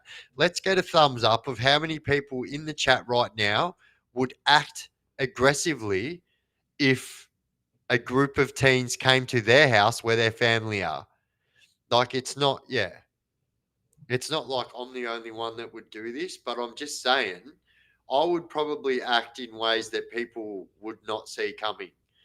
Like, I promise you, if teens came to my door with knives in their hands, one of them is not leaving the same way they came in. I promise you, because they're not getting in my door and they will have to literally cut my fucking arms off to make me stop doing what I will do. And I promise you, if they come with fucking 10 of them, even, not all of them are going to get me. And I will die trying to defend my family. Do you know what I mean? I've been on the slab many fucking times trying to defend my stupid honor and my stupid fucking pride and all this bullshit fucking G code that I always fucking live by. Right? I've been stabbed 7 times. I've been shot twice. I shouldn't be here, but I am. But I swear to God, I would turn it up to fucking 11. Like, when it comes to my family, there is no level that I wouldn't go to.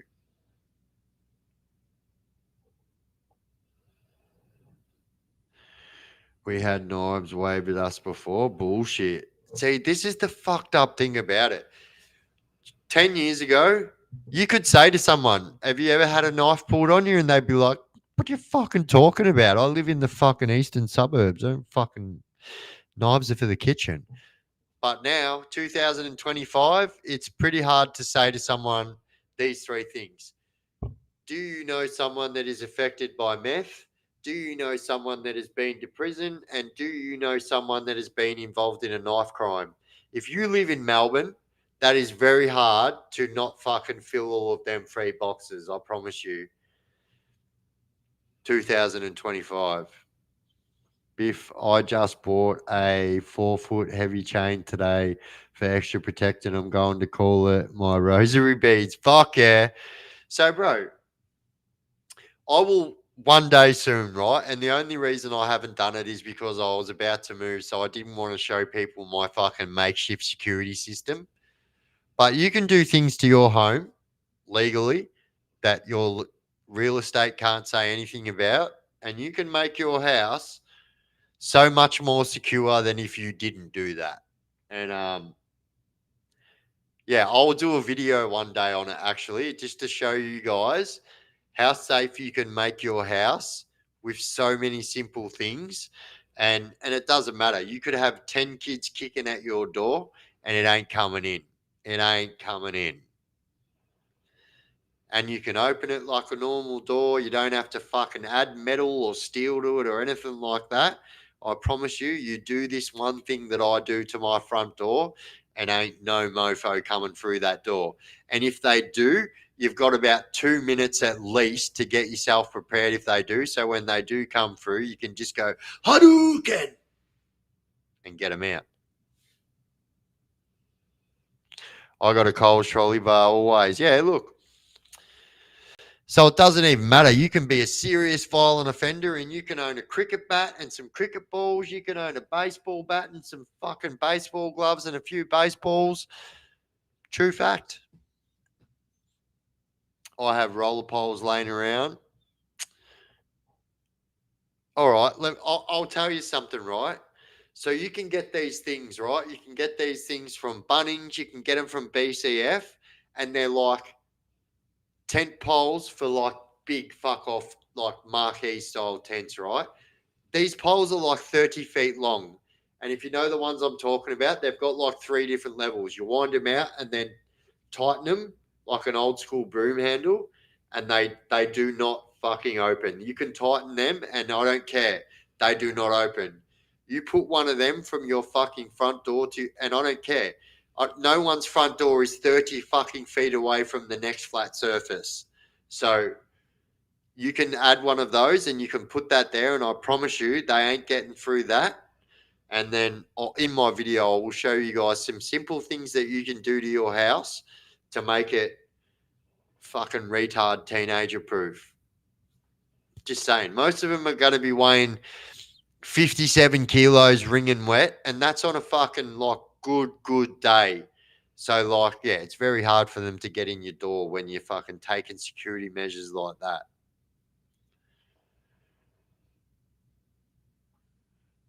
Yeah, bro, I'm old school, man. Like, I've had fucking multiple attempts on my life. I'm fucking like very seasoned at this shit.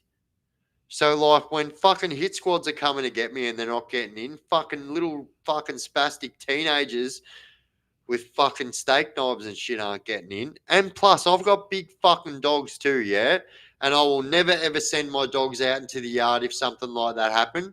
But fucking God bless you if you fucking come through my door with my dogs, yeah? My dog, at very least, is going to weigh 20 kilos more than any fucking teenager. And I swear to God, when my dog's running 40 k's an hour at you and fucking hits you as an 80-kilometer dog when his whole body is in the air, when he's diving straight for your fucking arm to bring you to the ground, you ain't stopping my dogs, mate. I've got the whole fucking Hessian fucking attack suit in my shed, everything I need, the whole attack suit. Every one of my dogs has been trained to attack and take down full grown men. So, yeah, good luck is all I say. And like I always say, I don't care. Men, women, fucking spastic teenagers come to my house trying to start trouble. One of them's not going home that day. Simple as that. You hear my big tough dog snoring, actually. I'm lucky I don't have locked doors where I live. You know what? I did. So if you guys, I lived in Kira Beach, right? I lived in the Meridian in Kira Beach. It's a 5-star fucking apartment. And anyway, so the elevator opened in my front door was the elevator, and that was the most fucking safe feeling I've ever had, knowing damn well that no one could get into my fucking front door. And it didn't even matter if they were going. You couldn't kick my front door in. It was a fucking elevator. Homemade pepper spray. Yeah. Fuck yeah. Bro, I've got 3 dogs, yeah, but you guys only ever see one. I've got 3 fucking American Bully XLs, yeah? I've got 3 very big fucking dogs, and you guys only ever see one. And as a matter of fact, my smallest dog will pull down more. It's crazy. I luckily ran and ended up in security industry, and that is what set me on the straight path. Then I was trusted to be a trained corporate bodyguard. Fuck, that'd be mad. I've done a little bit of security myself, but yeah, then the guy I was doing security for tried to kill me. So, um, yeah, I mean, it wasn't the best workplace, is what I'm saying.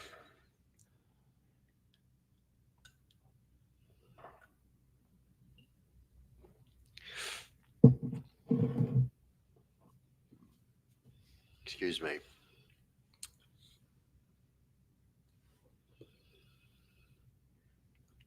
Yeah, one of my very close mate. I thought I knew shit about dogs, yeah, but I won't say his last name. But if I say Ange, you know who I'm talking about, right? That guy taught me so much about dogs, and he said to live this life and be, you've got to have man-stopping dogs. That were the words he said. Man-stopping dogs. That stung and stayed true with me for so long. And so when I was talking to that person about buying dogs, I wanted a Cane Corso. Everyone thinks they're called Cane Corsos, but they're not. They're called Cane Corso. But anyway, that's what I wanted, a Cane Corso, Cane Corso, fucking mad looking dog. But yeah, I ended up with American Bully XLs, and I am so happy with these dogs. Like, my dog weighs more than most teenagers. Like, he is a fraction off 80 kilos. He's 79.9 kilos. All right. Toilet, one moment.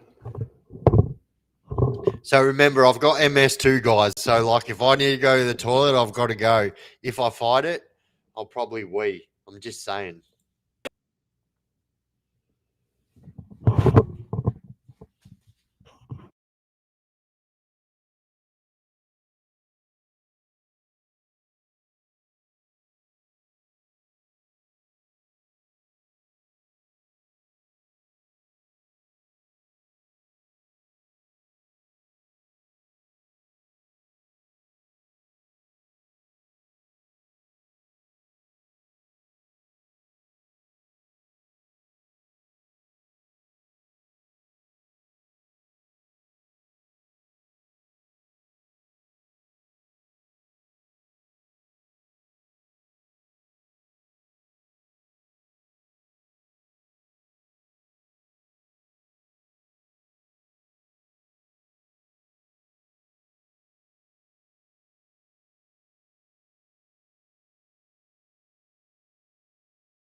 Fuck.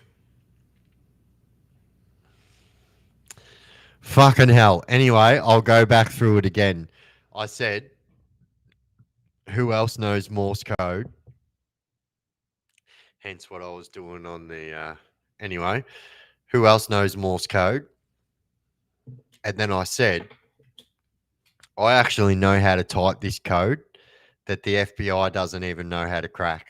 So, us boys in prison have fucking made this code that is uncrackable by any fucking government forces so far.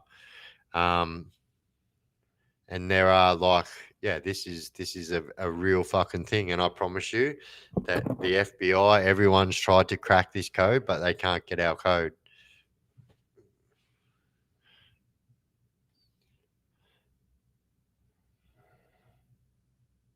If you can lip read, then you are no good. Well, I'll tell you something, right? I'll tell you something. I can lip read very fucking well, yeah. So I can lip read. So one of my favorite auntie actually is deaf as a doornail. Like can't fucking hear a thing. Um, and so she taught me a few secrets when I was very young because I was the only fucking one of her nephews or nieces that would take time out to talk to her. Because even though she talked like that, she still talk, and I fucking loved her. Like she was the best, and so she taught me things. And then when I was in prison a lot, right? You. I say this to people all the time, right? I have probably spent more time with clinically insane people than fucking like psychologists and fucking and stuff like that, right? And so, one thing that anyone who has done multiple fucking years in prison will learn how to do is hear what people are saying when you can't even fucking hear what they're saying. So, you will very, very, very fucking soon if you put enough time into it. And I say this to people that speak to me in person all the time. I really, really put my time into it. Like, I say this all the time, yeah. I was like, I'm going to fucking learn guitar this time when I go to prison. I still can't play guitar, but I can read lips when I can't hear voices. Do you know what I mean? Yeah. Why is my fucking eye look like I've got fucking cataracts? What is going on with that?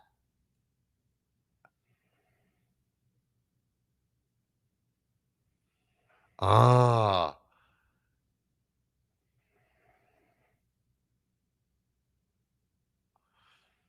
what was the best invention you ever saw made in jail? Fuck, that's a good question, bro. So I'll tell you a story, right? So my all of my mates that were like very tight with me and like we were fucking like a crew, right? They knew. So anyone that knew me used to call me and did you pray? And so like if you guys have seen Shawshank Redemption and know who Andy Dupre is, he's the guy that fucking he's the inventor, right?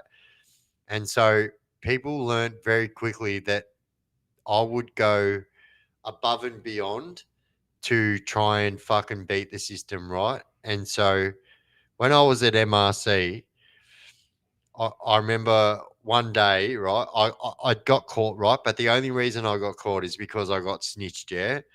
And so someone who I thought I could trust, I showed him where I used to keep my weapons, and yeah, soon after that I was fucking done. But so I used to do simple things, right? So every single like, so think of all the new prisons like MRC, right? So every single table, every single sink, every bit of toilet is all sealed by fucking silicon, right? I very fucking quickly learned how to make fucking silicon. And so I would make silicon out of hair wax, grey lead,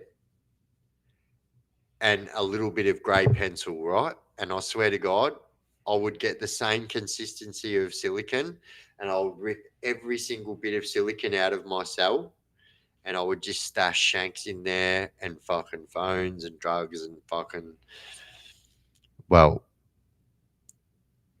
the fucking, anyway, I've told the USB stick story. So anyway, I used to keep stuff in there.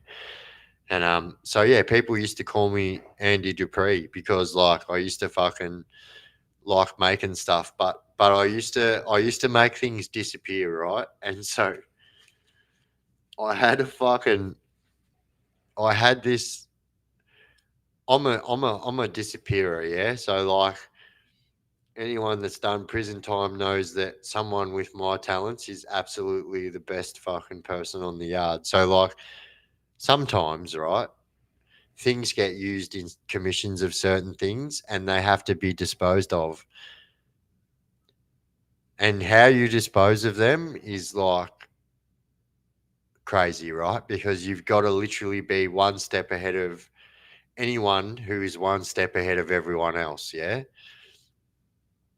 And so my thing in prison, right? And Turbo, anyone else. Hey, Biff, I remember you telling a story about pickles. Fuck. What do you want to know about pickles? Like that he went fucking super fucking snitch on me, like super crowny, went absolute super crowny. Or how about when I fucking went back to Benalla for the first time after doing my 9 years and I got my 4-wheel drive fucking taken off me by the police because fucking Pickles and his whole fucking crew were that scared that I rocked into town. Um, Bro, don't even get me fucking started on Pickles, mate. I'll tell you about Pickles. Yeah, you want to know about Pickles? I'll tell you about Pickles. Pickles was somebody who I fucking patched into my street gang, Southern Cross Soldiers, and um, long story short, right? So it doesn't even matter what the fucking bullshit was, but here's the long story short, yeah. So like he stole off my brother. My brother got out of fucking jail that day, yeah, and we went around to see him. My brother just got out of fucking jail, right? And fucking so my brother just got out of jail that day. I didn't, right? And we realized that Pickle had stolen. I'll tell you exactly what it was. So it was a portable DVD player. So I'm talking about in 2009, right? So I'm talking about a portable DVD player that my mum bought my fucking brother for Christmas. We're a poor family, yeah. So like, anyway, so Pickles stole that when my brother was in jail, right? And anyway, I was like, that's it. I'm going to get the fucking hoodie off him. We all had Southern Cross Soldiers hoodies. I was the president of the club. I was like, yes, we fucking ran like club rules and we are just a street gang, but that's just how we were, right? And so anyway, I'm like, I'm going to fucking take his fucking hoodie off him, and that's it. And so my brother went around there, and then like I remember, I just said my brother just got out of jail that day, right? And so we're at Pickle's fucking front door, and I'm saying like, where the fuck is the DVD player, bro? Give me back your fucking patch, give it here, and fucking. I just wanted him to admit that he stole my brother's fucking portable DVD player. I know it's very small, but I'm talking 2009 when these things were fucking big time. So anyway, once again, we're a fucking poor family. So anyway, once again, my brother just got out of fucking prison that day, and so I was like, bro, fucking hit this cunt, bro. And my brother's looking at me like, and I knew where he was coming from. He's like, fuck, bro, I don't want to fucking breach. Like, I just went, fucking douche, straight away. Solved the fucking problem straight away. Ripped the fucking hoodie straight off this fucking dude and fucking sorted it out, right? I didn't want my brother to get locked up. And I was like, oh, well, I just didn't get out of fucking jail. So I fucking smashed fucking Pickle, right? Well, later on that night, I'm at my fucking female fucking chick friend's house and we're having a party there. There's like literally like 10 people, 15 people there. We're actually taking magic mushies if I'm fucking straight up. And so I'd had very minute magic mushrooms because I knew that there was going to be some kind of get back from what I just did. Yeah. And so I'm at my female friend's house and then my other friend comes in the door and he's like, "Oi, Biff, Pickles and fucking the boys are calling you out down at the fucking corner." And I was like, "Yeah." Fucking, I was like, and this is how sure I was of myself. Yeah. I was like, I will bash every single one of them fucking cunts right now. And so I literally, I'm walking out the door, right? And so, like, I need to tell you guys that I was like, I'm epileptic, yeah. And so at the time, I was having fucking seizures all the time. And so my friend Beck, she's like, fucking please don't go. Like, I can already see what's going to happen. Like, just don't go. It's not worth it, you know? And I was like, fuck that.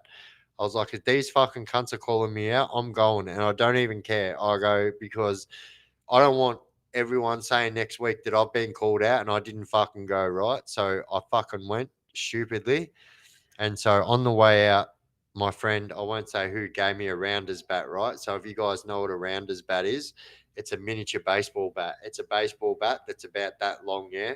It's literally a fucking miniature baseball bat. Anyway, I've got this thing up my sleeve. I've always wore like cotton, fucking people call them fucking painter and docker jackets, but I've always wore like double breasted. Night. You guys have seen my jackets that I wear, yeah. So anyway, I had this fucking rounders bat up the sleeve of my jacket, and I'm walking up to the corner of this street, which is literally like 4 houses away, right? But like I told you at this time, I'm that fucking stupid. I'm that fucking yeah. I remember, bro, when we got on the magic mushrooms, and then we got locked in the fucking holding cell, and that guy, we'd never seen him before, and we thought he was a copper. Um, but yeah, so anyway, I rock up there, right? I rock up, and Pickle's like, I'm by myself, yeah? So I've got 10 mates at that house that have said, we want to come with you. And I'm like, fuck off. I'll deal with this myself. And I'm like, if any of yous come, I swear I'll deal with this afterwards. Don't come with me. And so, like, I went there by myself.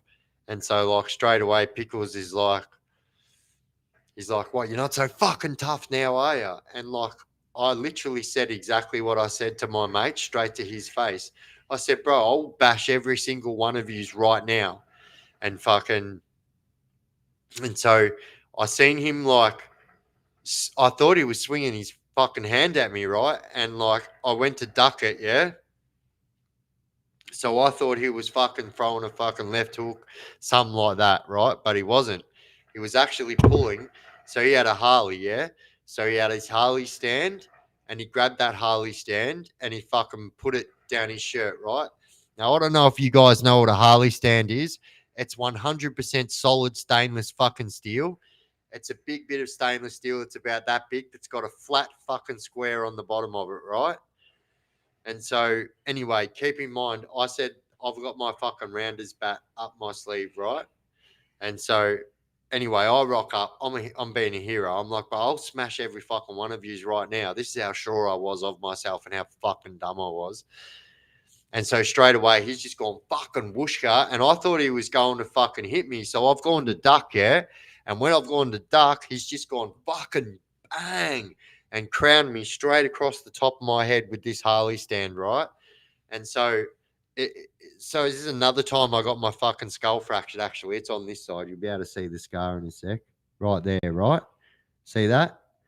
And so he's crowned me straight across the fucking top of the fucking head, but from behind, and the square bit of that hit me in the head, right? And so I'm not going to lie, it dropped me straight to my knees, like knocked me straight off my feet and dropped me straight to my knees. And I was like, what the fuck? And I remember looking up, and he's gone to fucking crown. He's got the fucking Harley stand in his hand, and he knew I was almost fucked, man. That first one nearly fucked me, right?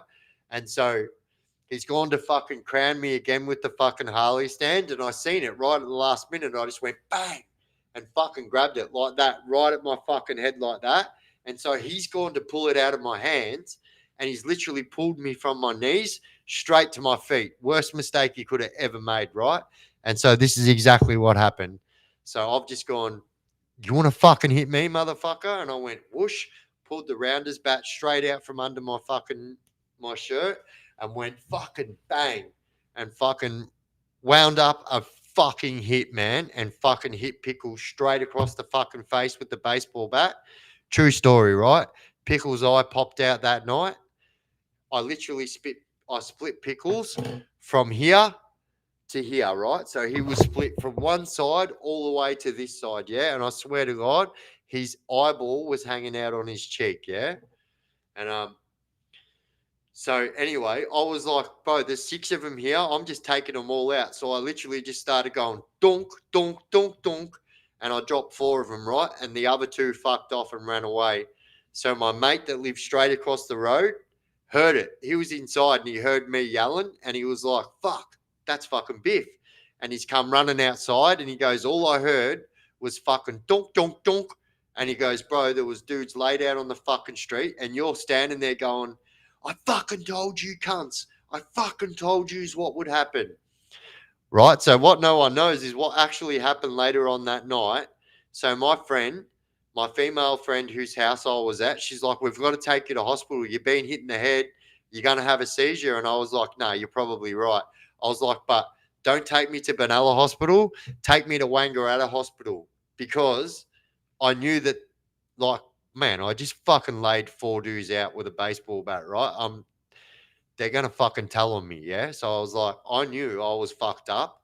I had like, and they literally fractured my skull actually, and so I'm on my way to fucking Wangaratta Hospital, and I'm trying to get everything organised because I knew there was a good chance I was going to get arrested there, yeah.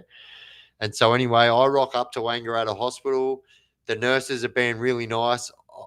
They said what happened. I said I was at the skate park with my son, and I went to drop in on the fucking scooter, and they believed everything I said, yeah. And so the skate park story stuck, and so the nurses are fucking like telling me that you've got to go in and have a fucking MRI scan done, blah blah blah blah blah, CT scan. Anyway, turns out I had a fractured skull, right? But this was like probably 12 months, 18 months after my son passed away. I couldn't even sit in a fucking hospital, yeah. Like it made me literally sick. And so, like, the nurses were really good to me. They're like, you can go home and we will call you when you need to come back, and you've got to come back and have your surgery. I was like, yeah, yeah, sweet, sweet. And because I just didn't want to stay there. And so I go back to my ex girlfriend's house at the time, and so I'm literally like fucked. Like after being smashed, like, and then having concussion, I was pretty fucked. Yeah, I get a phone call like 12:30 that morning. They're like, "Yeah, how you going? It's the fucking nurse from fucking Wangaratta Base Hospital. Come down here. Where you've got to have surgery." Rah rah rah. I said, "Yep, no worries. I'll be there in 20 minutes." Well, that wasn't a nurse. Yeah, stupid fucking me. Um, So anyway, I'm on my way to hospital thinking I'm about to get me fucking skull operated on, but little did I know that that was the start of the fun to begin. And so I rock up to the hospital. My ex girlfriend's fucking drove me to hospital, and I'm like, "Yeah, how you going? I was just here before. I've got to have surgery." And they're like, "What are you talking about?" And I'm like, "You just fucking called me. I just fucking drove half an hour to get here. What are you talking about, lady?" She's like, we didn't call you, bro. And then I swear to God, it all just went click, click, click, click, click. And so what I didn't say before, right, is when I was at the hospital and they were checking me, and when they said I could leave, when I fucking pulled that curtain at the hospital across, who the fuck do you think is sitting straight across in the room, straight across from me? So these dipshits have gone, we don't want to get arrested, so we're going to go to Wangaratta Hospital. So I swear to God, I pull the curtain, I'm free, I'm going, they're going to let me go. And then all these dickheads are like, that's him. That was actually him right there. Luckily, the nurse is like, no, no, no. This guy's just done this damage. And you know what? They actually said that I got there an hour before I got there. Now, I don't know if that was on purpose or that was an accident, but that let me go home. So the cops were going to arrest me right then and there. But the nurses were like, no fucking way. He's been here for an hour before them saying that incident happened. And yeah, so I went home, and like I said, I got a phone call saying, come back, you need to have your operation. I go back, the nurse is like, no, no, no, we didn't call you. And I'm like, what are you fucking talking about? I just drove half an hour to get here. Like I'm fucking, and straight away, just like everything just went click, click, click, and just dawned on me. I was like, this is a fucking setup. And I just knew. And so my instant reaction straight away was like, I looked at my ex-girlfriend. I was like, I've got to go. She's like, what? And I was like, I've got to go right now. And like, so I start leaving. And as soon as I get to the fucking door, like it was just fucking douche, gunpoint. Fucking get on the fucking ground. And the nurse come running out. Like I'll never forget this fucking nurse. God bless her cotton socks. The nurse comes running out and she's like, "You can't fucking take him. He's got to go for surgery." And so there's the CIB are like, "Well, we don't give a fucking shit about surgery. This guy's just fucked up 5 people. He's fucking going to jail, mate." The nurse is like, "No, he's not. He's got to have fucking surgery." The cops are like, "Yeah," and literally just all fucking sprinted at me. Get on the fucking ground. And I was like, no. I never ever play the get on ground game. And so, yeah, I usually get fucked up for not playing the get on ground game. And so I literally got locked up that night, never had fucking any surgery done. And then literally went the fucking 12, 18-month fucking prison sentence without having the surgery done. And then got out and had my fucking cheekbone, my fucking skull, and my audible spear fractured by the SOG. Once again, never. And if you guys have a look, you'll see that this cheek is a lot more puffy than this cheek. It's because this one is drooping because I never ever. You guys will notice that right now that I never ever had the surgery. So this cheek is actually drooping from not having the surgery done. Surgery smurgery.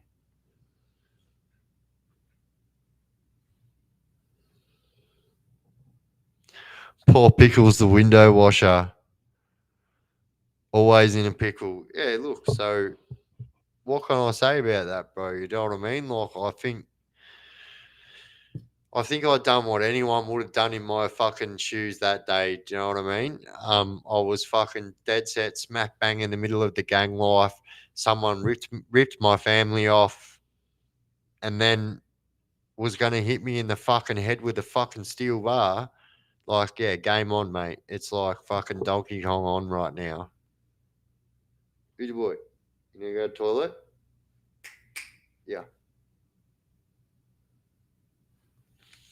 My God. Fucking hell. I'm pissing through the eye of a fucking needle here. I'm not even going to turn my mic off because I'll forget to turn it on again.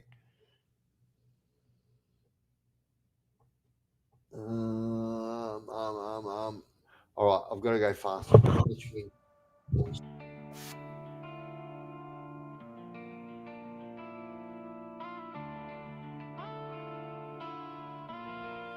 Every time the camera's on, you're riding with me through the storm.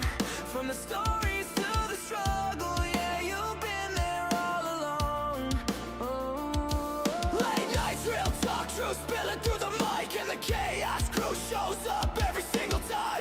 You ain't just fuse, your family. Every comment hits like loyalty. Through the highs and the lows, you ride for me, and that means more than you'll ever see. Shout out to the chaos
chaos crew. You're more I bought so than much nice just food because Jess is coming tomorrow, and I just want to eat it. But I won't. together we ride through the chaos and pain. Shout out to the chaos crew, the best on YouTube, it's true. You keep this whole thing real, every word. I won't eat all the good food, Jess. I Oh promise. yeah, Biff got you. I'm grateful every time I do what I do. Forever loyal, forever true. The chaos crew, this one's for you.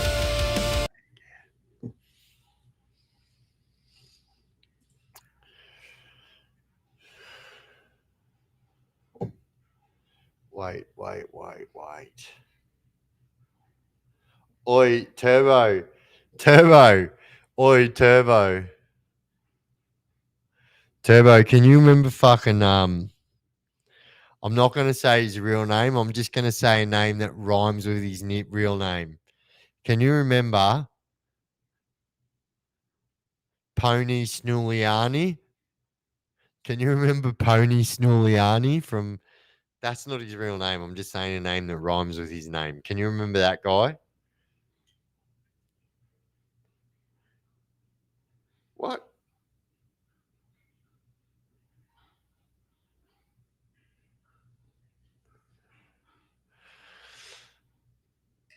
Turbo, can you remember Pony Snuliani?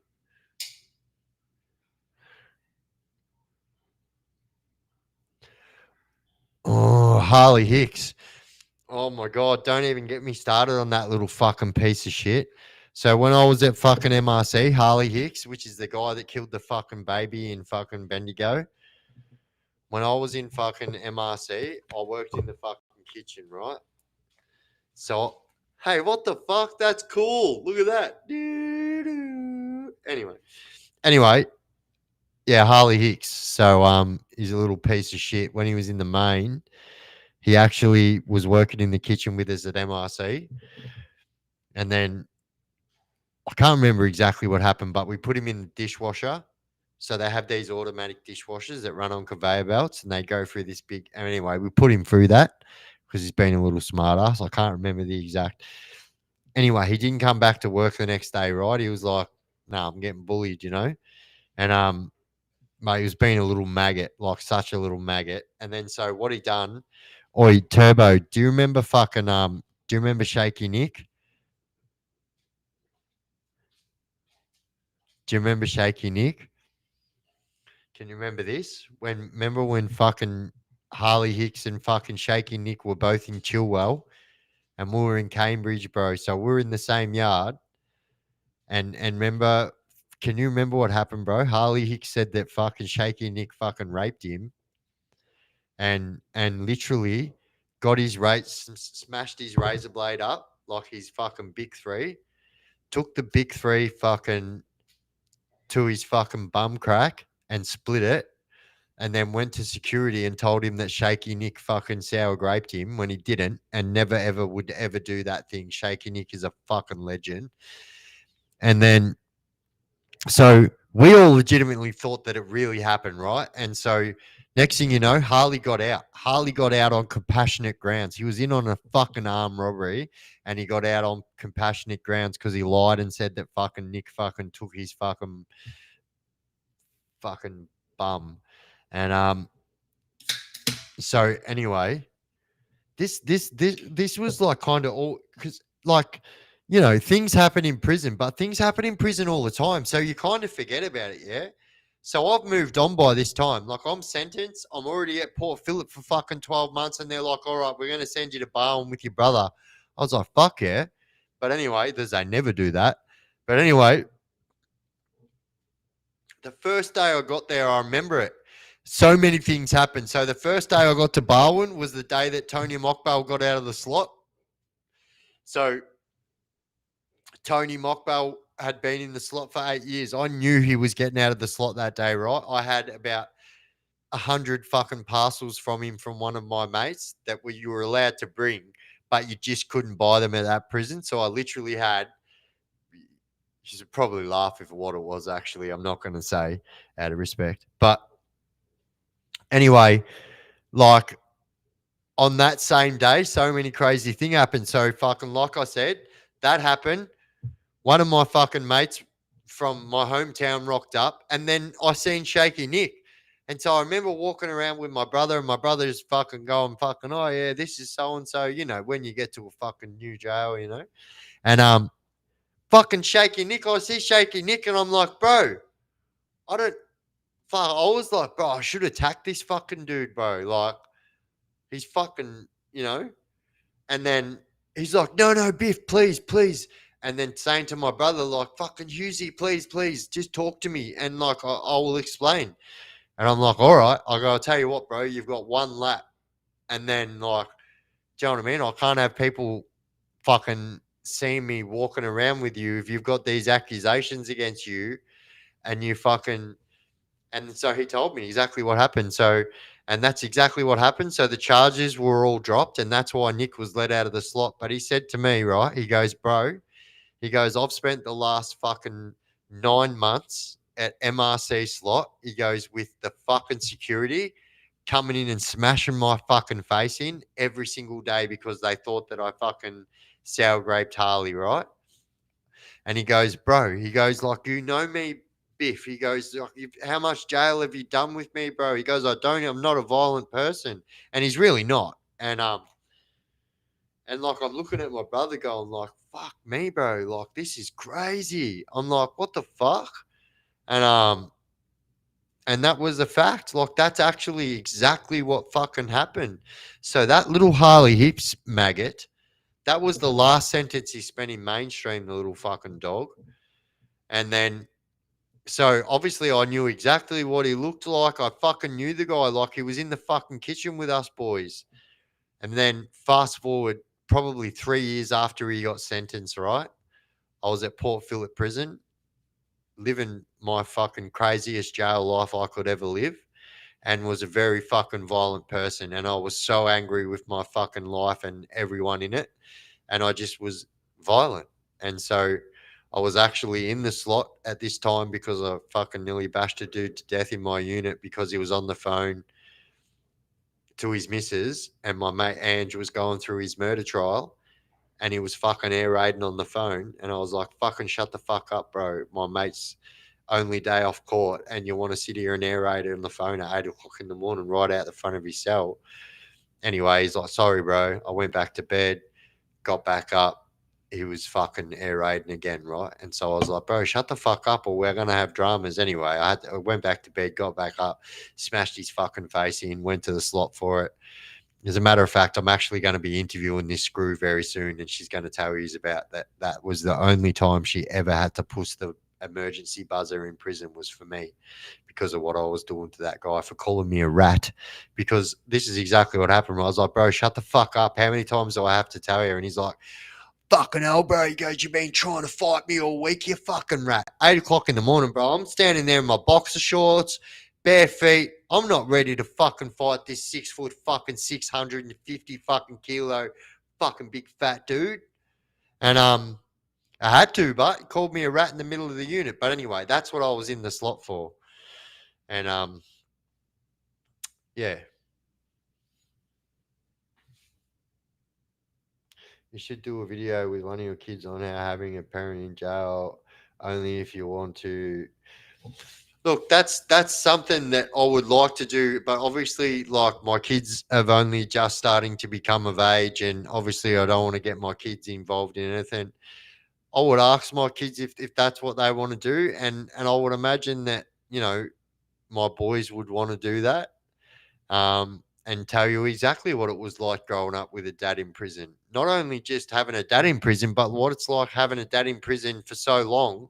And you're in fucking primary school, then high school, and everyone knows who your fucking dad is. Like your dad's this fucking crazy dude from the fucking town that does all this fucking crazy shit. So their lives were fucking hard.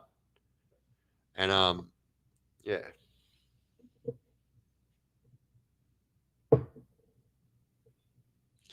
Steve Gracie. Whoa, whoa, whoa. Steve. Oh, I thought we were talking about the Gracie brothers. Him live years ago, Ed Kelly song. Yeah, crazy fucking times, man. Oh, like, and that's why it's like important for me to tell these stories now that I've got this big fucking brick wall away from me now, and I don't have corrections hanging over my shoulder going, because this is exactly what happened. People don't understand. Like, I would do a video on Port Phillip like I did the other day. Any video I'd do on Port Phillip would get posted straight into a fucking group of all fucking Port Phillip workers, and my fucking corrections officer was an ex Port Phillip security. So every single time I did that, I'd nearly get my fucking shit pulled because I'm making videos. And so last time, like, I had a big fucking argument because they were like, you can't be doing fucking videos on fucking Port Phillip when you're on fucking correction saying that every single Port Phillip officer is corrupt. I'm like, when did I once say that every single Port Phillip officer was corrupt? I've never once said that, nor would I ever, because it's not the truth. What I do say, though, is a fucking majority of the prison officers at Port Phillip are corrupt. Not all of them, but the fucking vast majority of them are in some way, shape, or form. Like, I've never ever done prison like I have at Port Phillip. And I promise you, when you're going to bed at night, right, and you're in one of the most craziest fucking units where the most craziest fucking gang members, bikies, this and that are in it, right? And you know you're safe, right? Because you're just as crazy as them, and you know you are just as safe as they are, right?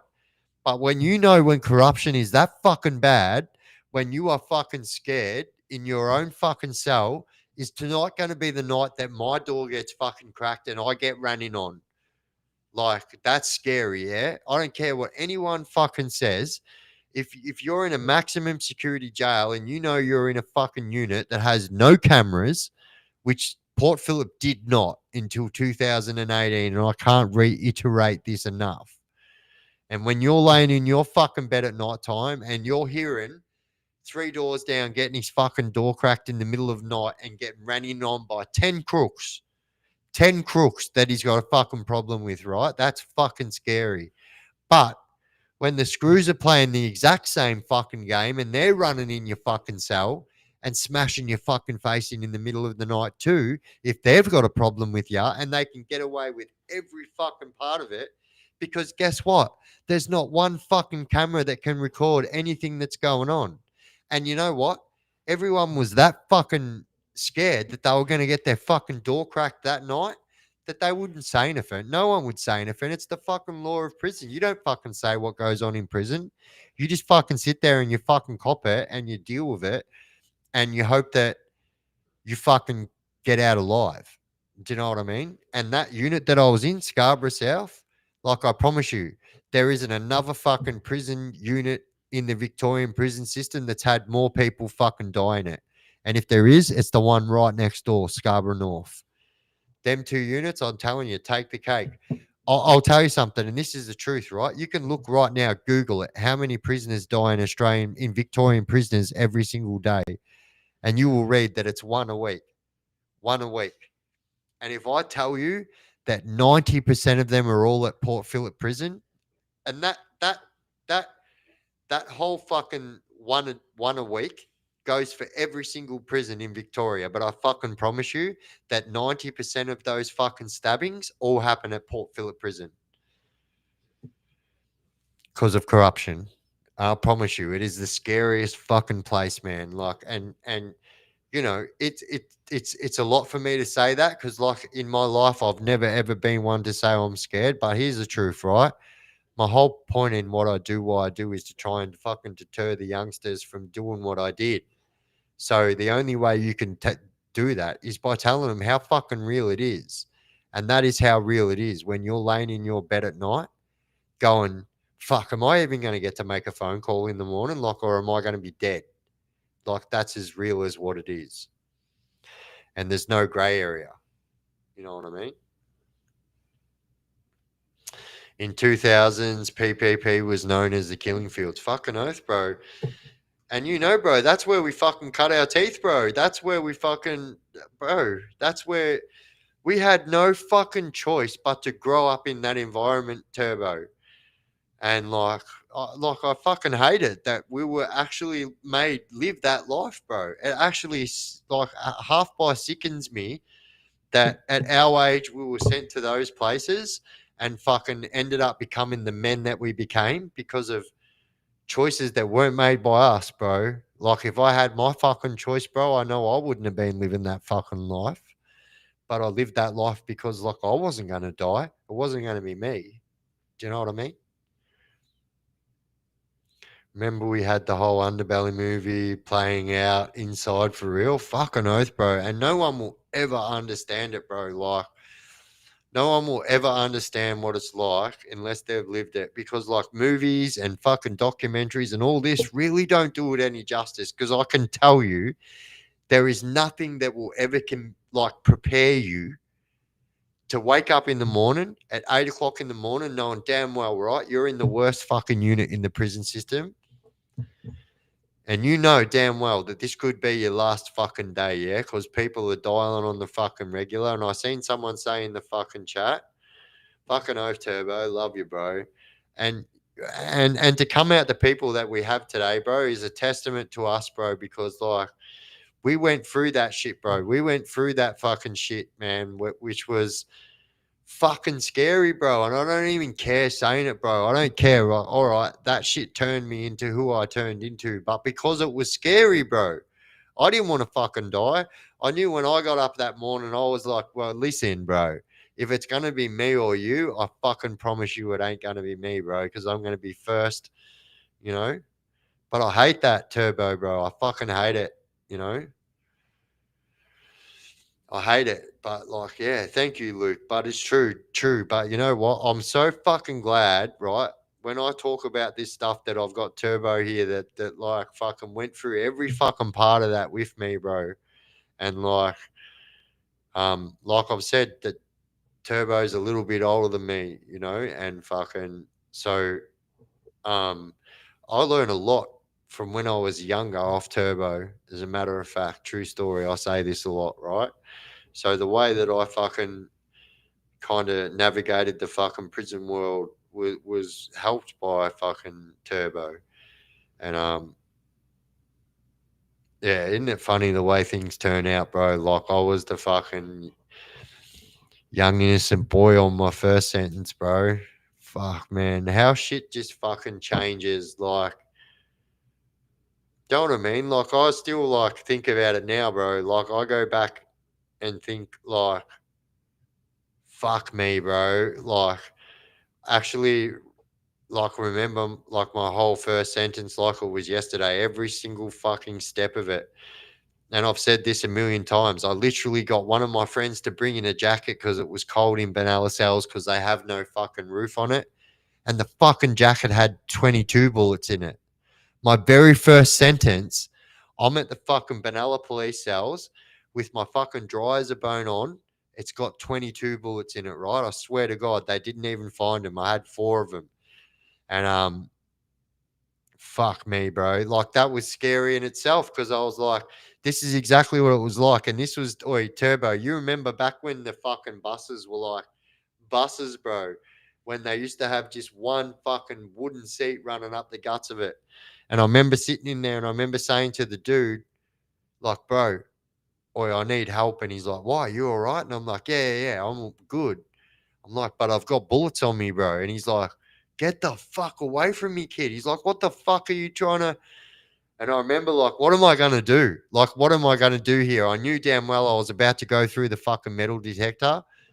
And, but I also knew that if I get these things through the door, that fucking hell, mate. Like, yeah, bro. Biff, remember when the gun parts come through the laundry? Fucking oath, bro. Fucking oath. I remember when the whole Derringer got found at Port Phillip in the cheese, bro.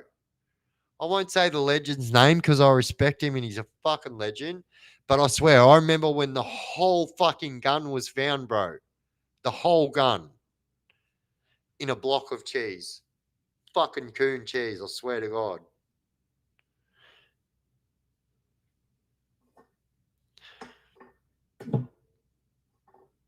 Crazy, man. And this is what I mean. Like, so people will never ever fucking understand the depths of corruption in prison before cameras were around, because like it's easy for people to say stuff now, there's cameras to back it up, this and that. But when that fucking prison had no cameras in any unit, like that place was, yeah, I'll just say it, man, it was fucking scary. And like I don't even care saying it, because like anyone that says that it wasn't is either fucking like 10 times crazier than I ever was, or fucking liar, a liar. Because like, bro, and you know, I hear people say this shit all the time, and like, bro, it's scary when you're getting stabbed and knives pulled. Like, fucking hell, bro. Oh, bullshit, Matty D. Yeah, I remember, bro. People will never understand, because like prison will never ever be the same again. And like you kind of have to have lived through that to fucking to understand what it was all about, because it will never ever be like that again, ever, ever. Forget about it. Those days are well and fucking done. It's another world when you've been on the other side. Yeah, bro, it is, man. You know, IMO. You can tell a true gunman by the way he holds his hand when he's telling a story about shooting. True.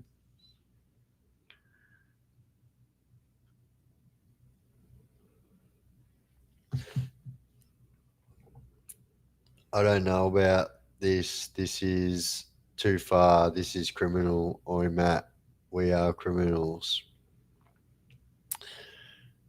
I mean, yeah, I've never fucking ever been blasé about it. I've always been quite honest that I just spent the last fucking 25 of my years being a very active criminal. I've also told everyone that I'm a serious violent offender. I've got multiple attempted murders on my fucking. I've never ever hidden everything. So yeah, I guess you know, Biff, your brother Dave was older than me. He was the funniest bloke in jail. Your brother Biff, you are both very similar like that. True, 100%. A lot. Do you know what? A lot of people say this to me. You and your brother are so similar, but so fucking different, bro. We're so similar, but so different. Like I was, like my brother is very capable and will be active in prison, but doesn't have to do his prison time like that. Whereas I don't know, I was just a fucking idiot. Really, that's the truth of it.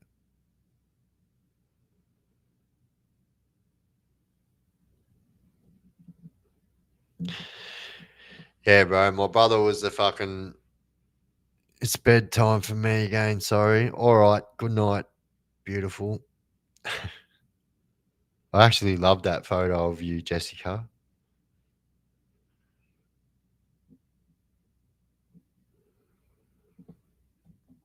Don't make me start getting photos out, Jess. My dear friend was a graduate of the old Fremantle jail. He was respectful, hilarious, and protective. And you know what? Do you know what, Donna? That's generally like the boob head gentleman way, you know, people that lived by the old rules and stuff like that. Fuck, look how bent my nose looks these days. Look at that. It's a fucking decent fucking look at that. That's a pelican beak. My friend calls me Joseph, like as in anyway, and her name's Morgan, and I call her Morghammed. Biff, I thought tonight was going to be long. I got, bro, I've still been on for a lot longer than what I said. I said I was going to be on for an hour. It's nearly been three. Can you see people profile on people? Can you see people? Do you mean like if I was to click on your name, could I look at your profile? Is that what you mean, was I? Can you see people profile on people YouTube, Biff? Yeah, yeah, yeah. So like if I was to go like this, I mean that would happen. But I can click on your profile picture and it will take me to your YouTube page and stuff like that. Oh, look, squirrel. I know, fucking hell, fucking ADHD. It is what it is. I can't help it. You know, someone knows what they're fucking talking about when they go, "Oh, look, squirrel."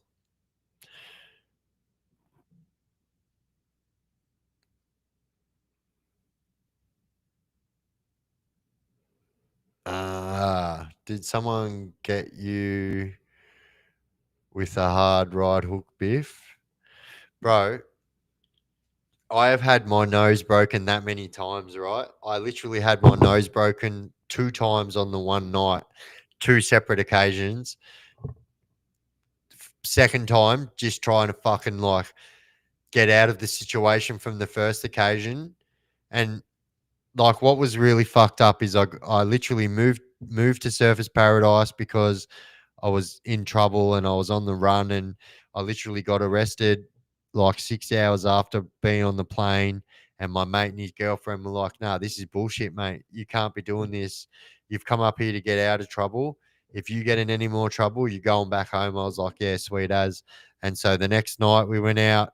And then I remember like there was this dude standing there at this like punk concert in a mime suit.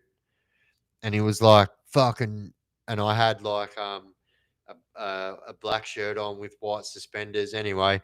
And he's like, fucking, oh, nice tattoos, mate. And I said, well, nice fucking mime suit, mate. And this guy just went, fucking crack, and punched me straight in the nose, right?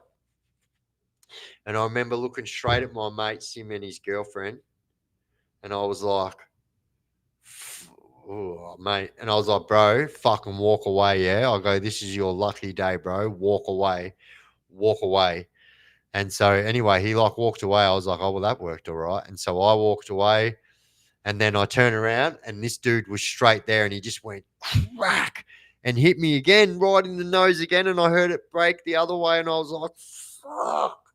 And I remember this was like point break for me. Yeah. I was like, fuck this shit. I don't care. I'm going home tomorrow. I looked straight at my mate and his fucking girlfriend. I had a fucking stubby in my hand. And that was it. That was the fucking night that got me arrested. And yeah, my stubby fucking ended up being a part of a mime. And then his mates came running and we had still 4 more fucking beers left in that 6 pack. And so yeah, those beers literally fucking were saving graces. And I got locked up that night. Yeah.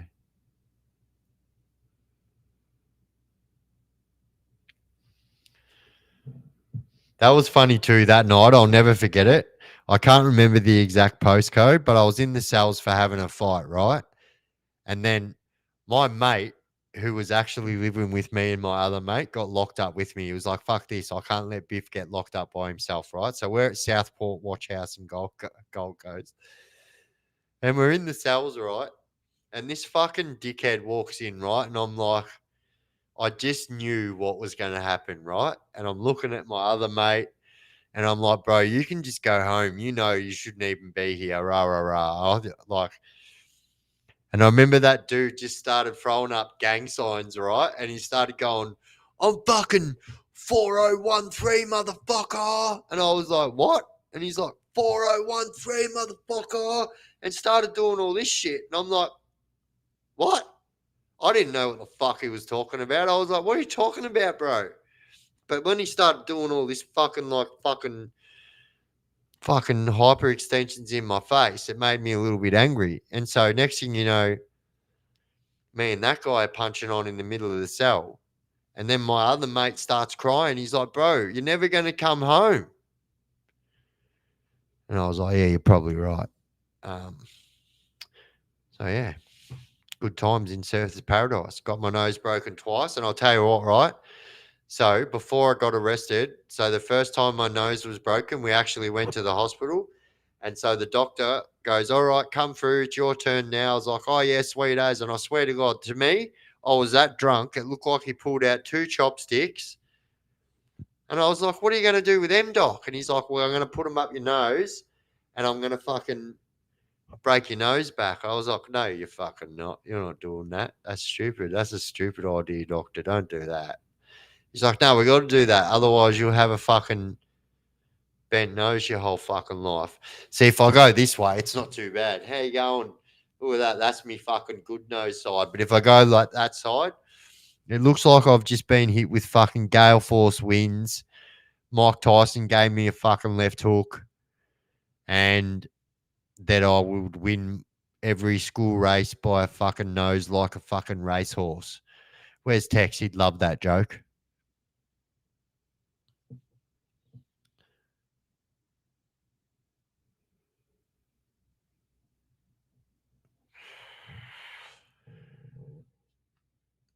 Remember that bit from Flying High about talking jive? Two.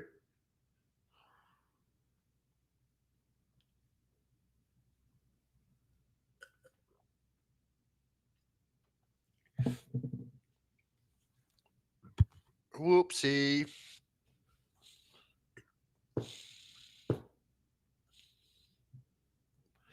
Good times. But yeah, look, I think I'm going to get off soon, guys. I literally have to fucking drive interstate in a few hours. What's your favorite scare or scar? Do you mean scare or scar? There's only two really things that scare me if you're asking. And it's not that they scare me, they just freak me out. Clowns.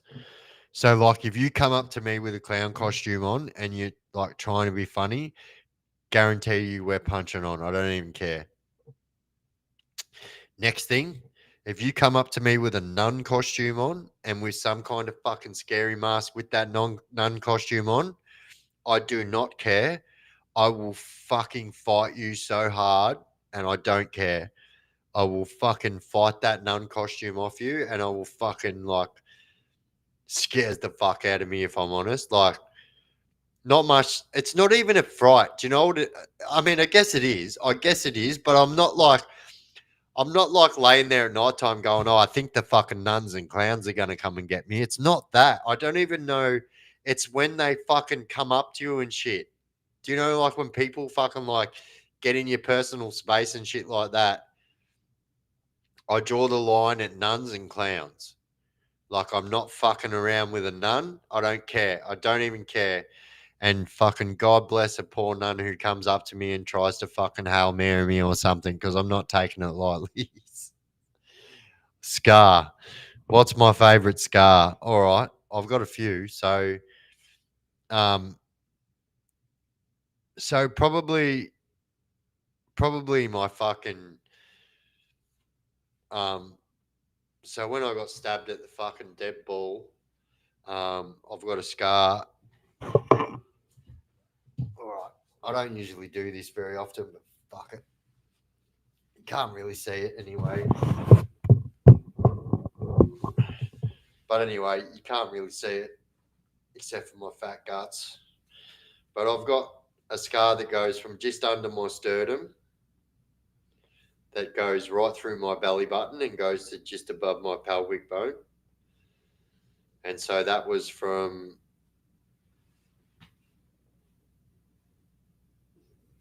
It's true. Yeah, 100%. Oh, yeah, look, I'm not going to be getting a fucking rhinoplasty.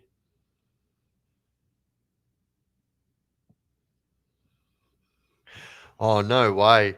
Yeah, I can't do it. I can't fucking do it. I can't do clowns. Night Turbo, you fucking legend. I can't do the clown thing, it's not my fucking jam.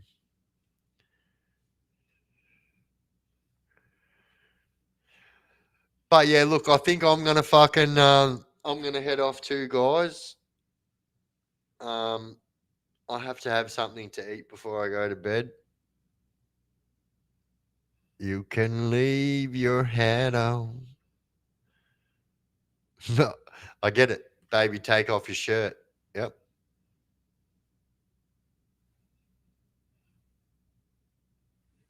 Do bikies run amok in prison?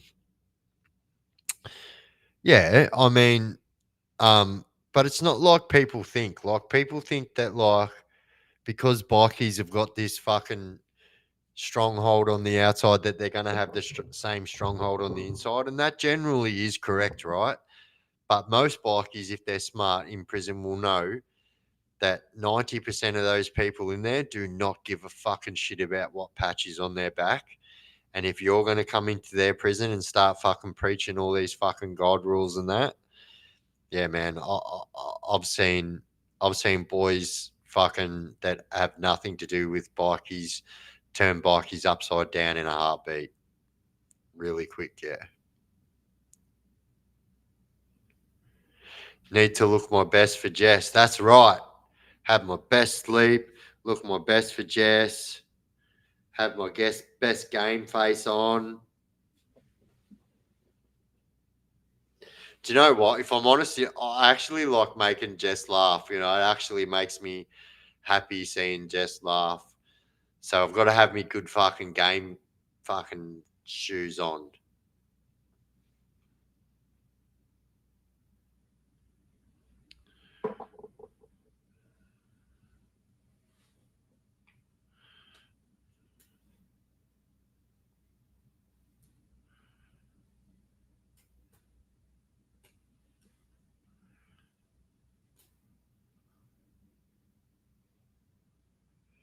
Yeah, get off and get a feed into you. No, I'll definitely be doing that. I've got fucking 2 chicken Kievs sitting in the fridge just waiting for me. Woo-hoo-hoo.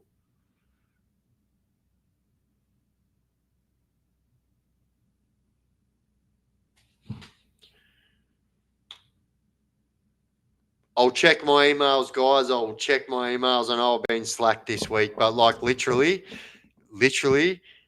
even though the day before was supposed to be the day that the moving was over, it only literally finished yesterday. So I've only the last 24 hours been sitting here going, well, thank fuck that is over. What a fucking nightmare that was. How do you deal with PTSD from prison years in the aftermath? Um, you know what I realized with PTSD? I very soon realized that it doesn't matter how I feel about PTSD. It doesn't matter how I deal with PTSD. It doesn't matter what anyone else thinks about PTSD. Nothing matters. PTSD is still going to rear its head no matter what, right? It is a no bullshit fucking mental health, and PTSD will rear its fucking head in the craziest places like anxiety. As a matter of fact, if you've got PTSD, you'll understand that. But I don't know, man. I swear to God, like the best thing I can tell you to do about PTSD is talk about it, like legitimately. And that's the same with any. Like I promise you, like you know, I lost one of my sons. Um, I'm a father that had to bury one of their children, which was fucking very hard, and um, that's a lot of PTSD from that, and then a lot of the other things. But I promise you, like me being as pig-headed and as fucking dumb as I was my whole life about stupid shit, I thought that it was weak to talk about shit. Fuck, sorry guys. I generally don't stutter, but like I don't know, man, what it is lately. But when I talk about my son, I stutter a lot. But I found that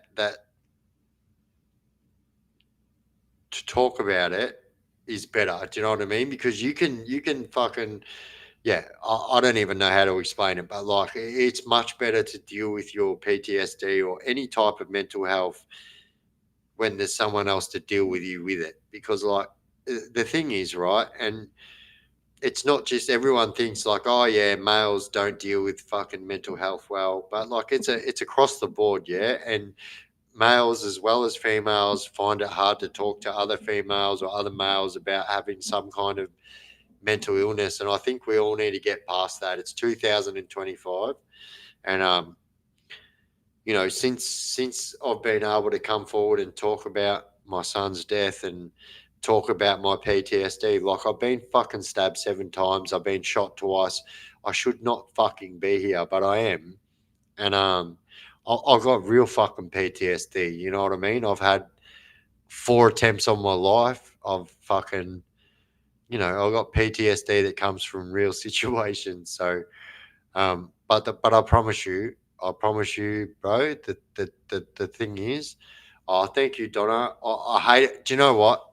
Do you know?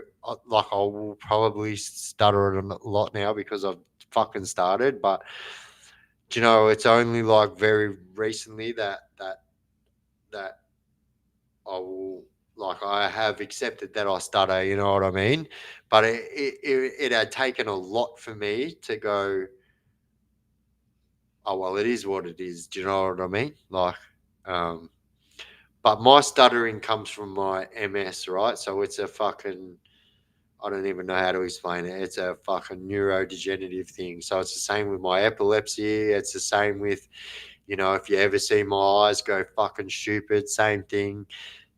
When you see me fucking throw my hands out like that and fucking do this shit, like, it's because of my MS. I've got like fucking tics that happen.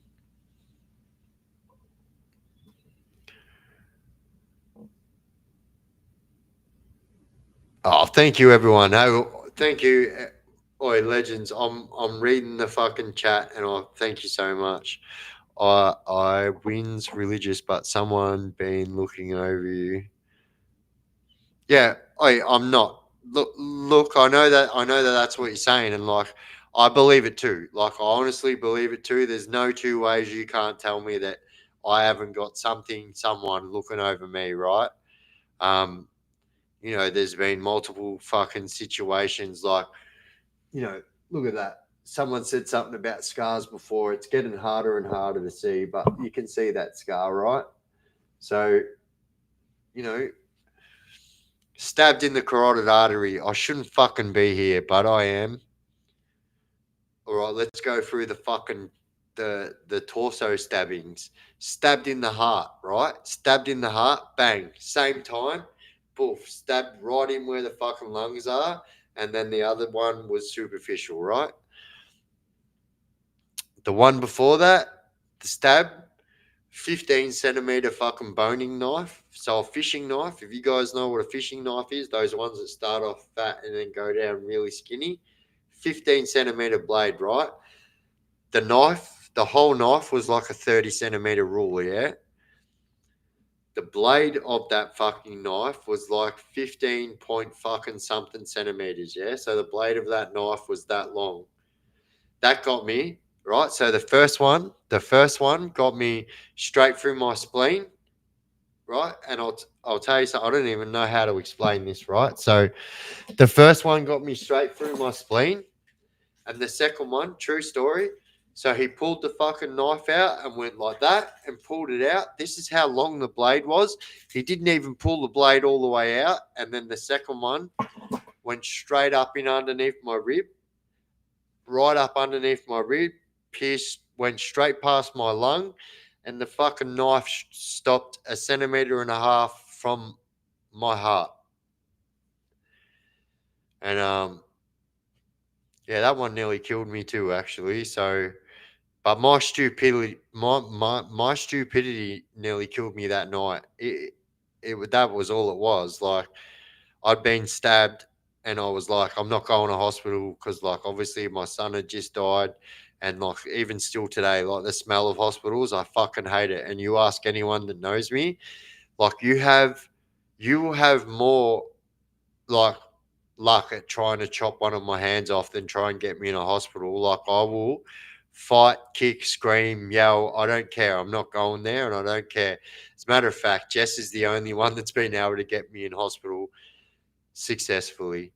Um, but yeah, like, fuck.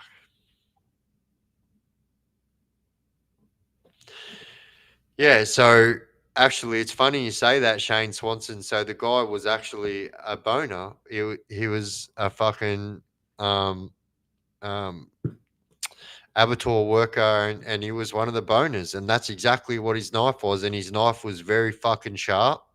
And if you know what an abattoir knife is, like the FDICs, like, they've got big fuck off blue handles, like, they're like pretty unique knives. Yeah, pretty fucking crazy. Um, I've got a fucking scar that goes from here all the way to here. Um, you know, I've got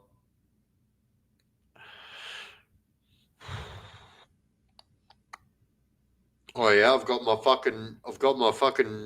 my bullet wounds as well. So I've got my in and out wound of my leg. So my gunshot wound comes from a stupid time where I fucking thought that it would be okay to bring a knife to a gunfight, and once again, you get a little bit comfortable and you think that you're something that you're not. And on this particular time, yeah, like I said, I thought that I would be okay bringing a knife to a gunfight.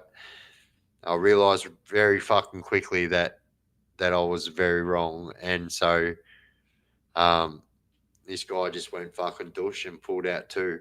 And I was like, fuck me. Like, I did not expect that to happen. Like, one, all right, but two, I was like, fucking hell, this dude thinks he's White Earp. And literally, I start fucking legging it. I don't even give a fuck what any cunt says. If you've fucking got some dude fucking telling you he's gonna kill you, and he's got two guns in his fucking hands, I promise you, you're running too. And if you're not, you're not running for long anyway. So on this particular time, I was running, and fucking the dude's like, "I'm gonna fucking shoot you, bro." And I was like doing the fucking like doing douche running that way and then douche running that way. But legitimately, I had about 500 meters until I was out of this fucking paddock, and I was just fucked. There was nothing I could do, and it didn't matter. And so, like, I was running, and like my back was to this guy, and he's just gone fucking douche. And because my leg was at the running stage where it was up like that, so I got shot pretty much when I don't know how to explain it, but like when I was running and my leg was like this, right? Oh, you can't see it because of the. Oh, my leg was like this, one leg's like this, one leg's like that when you're running, yeah. So my leg was up like this, and here's my foot like this, and my leg's up like this, and the guy's going doof, and it shot me straight from the back of my leg, and then went straight in. My legs came down, and then it's gone doof and came straight out the top of my leg. So in and out, one go, boof, boof, fucking gone. See you later. Like, made me fucking cartwheel. I was like, fuck me, I just been shot. Um, yeah, it's really hard to like, when you're shot, it's fucking crazy, yeah. And like, so, for me, that was like, I was like, bro, you fucking shoot me, like, fuck. And it was a very hard time for me. And but yeah, that was fucking crazy too. Like, that was like fucking crazy. Like, um, yeah. Any stories about you being in a shootout? Oh, that was definitely just one. um, that was how I got shot in and out my leg. That's how the in and out scar came about my leg. Um, I mean, I don't know what more you want about stories. Like, I went there to fight the guy. It was over fucking bullshit. I knew the guy had a gun. I only had a knife. That's my dumb, stupid fault for fucking going there. Really, that's what it comes down to. Um, with most of the things that I did in my life, me thinking that I was gonna fucking, I don't know, come out of it alive. So I always just believed that I had this fucking criminal fucking guardian angel fucking watching over me. When I say criminal guardian angel, I mean like the guardian angel's watching over a criminal. I don't mean like a guardian angel that's a criminal. Um, you know, to be stabbed 7 times, shot twice, and still be able to hear to tell the story. Unfortunately, there's so many people that been shot once, dead, been stabbed once, dead. Especially like being stabbed in the neck. And like, I promise you, one of the hardest things for me to watch was that guy on the Gold Coast that got stabbed in the neck. Because that's exactly what happened to me. Because, like, same thing, you know what I mean? That guy thought he was fucking someone. walked up to the dudes with a fucking knife. That dude's just called Wooshka. Fucking game over, bro. And that was like I can't even tell you how much that hit me as a fucking as a man. Like I was like I literally remember I was sitting there with my mum and I was still living in Queensland at the time. And my mum was like, it's got to stop. Like it's this is like you like fucking hell. How are you even here? Like it's got to stop. Like how many times do you want to say that you've been stabbed? Like how many times do you want to say that you've been shot? Like it's enough. You know what I mean? And she was right, 100% right.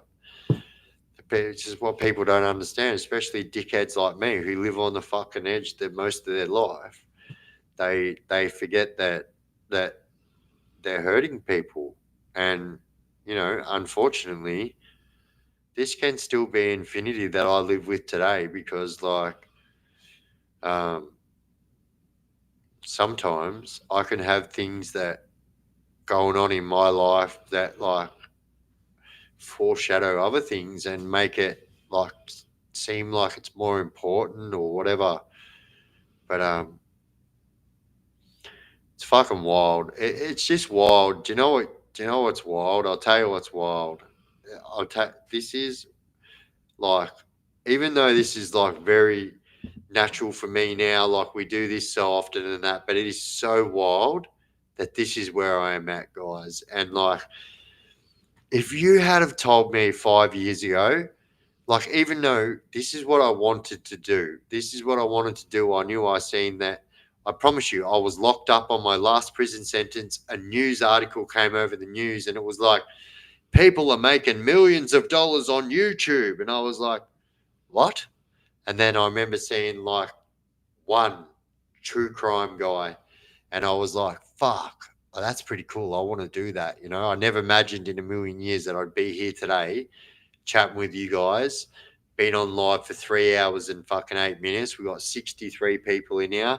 It's 2:25 a.m. in the morning, and we're going strong. I fucking love this. You couldn't have told me 5 years, even though this is what I wanted to do. I couldn't have imagined in my wildest dreams that this is where I would be. If you had asked me or anyone from my family where I would have been in 10 years from 5 years ago, they would have said dead. True story. Anyone that knows me would have said he'll be fucking dead. He's loose as fuck. He doesn't care. Fucking crazy. How crazy is it that we're here now? I'll never talk about being chipped again. True. And that's why it is. That's why I tell it how it is, guys, because um I don't know anyone who's been stabbed as many times as I have.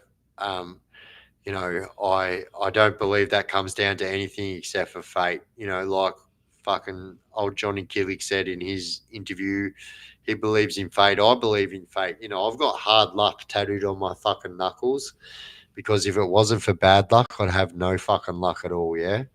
So I don't believe in luck and I don't believe in coincidence. You can ask anyone that knows me, and they will tell you that I do not believe.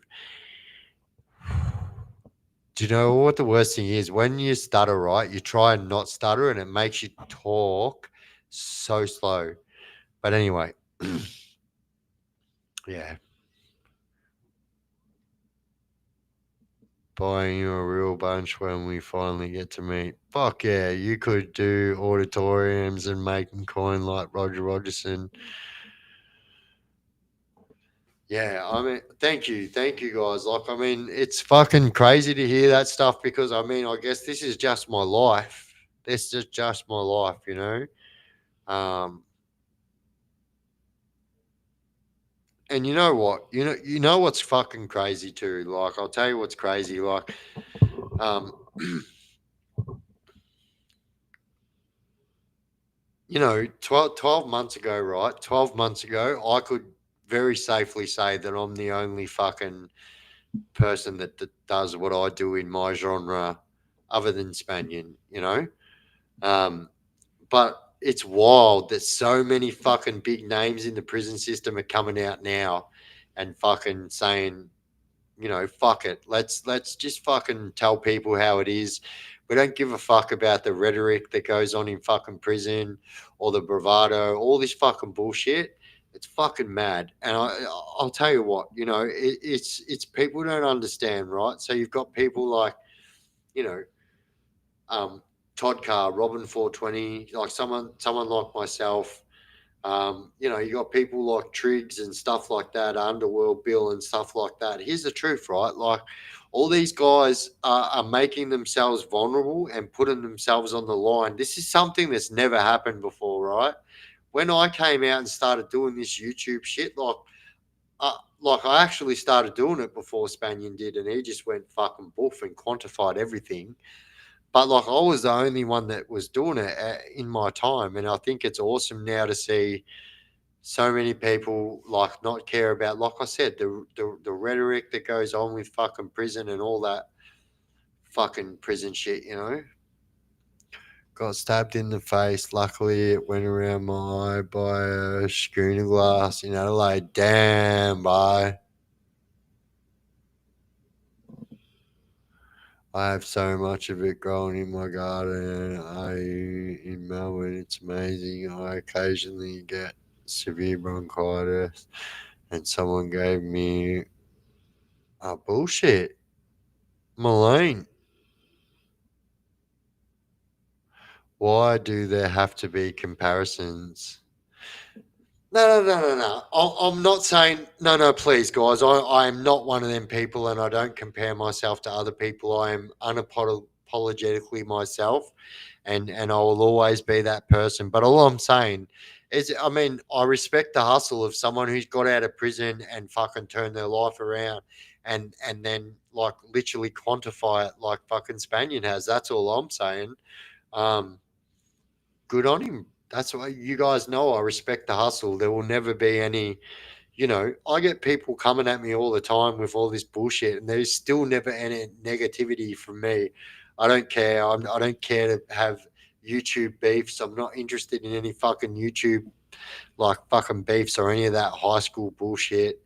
Um, you know, reality is I'd wreck most of these people anyway. But that's what I'm saying. I'm not interested in any type of YouTube high school fucking beef. I don't need to, make myself feel special by saying, oh, I'm tougher than this YouTuber, I'm tougher than this YouTube. I couldn't give a fucking shit. I really don't.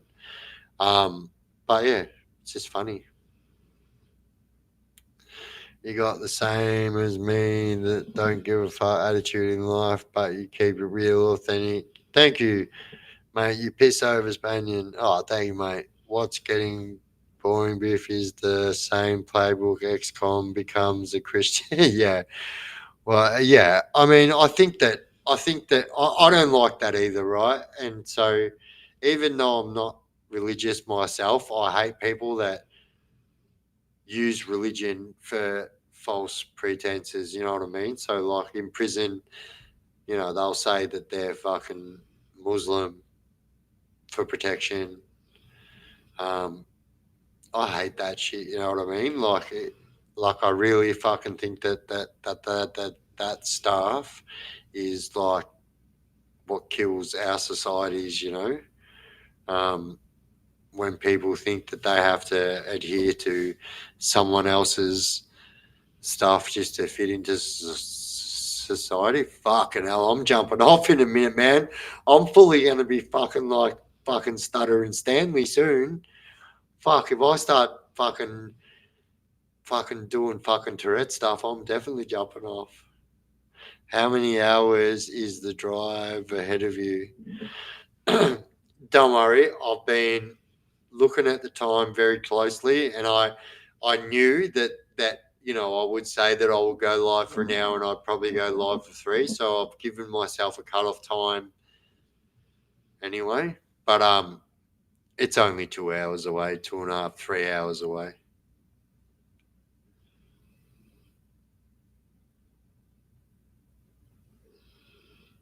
this is something that happens in prison too. They all want to be part of God's fucking army while they're in prison and have no control on whether they live or die because old mate up the fucking unit could just shank them to death that day.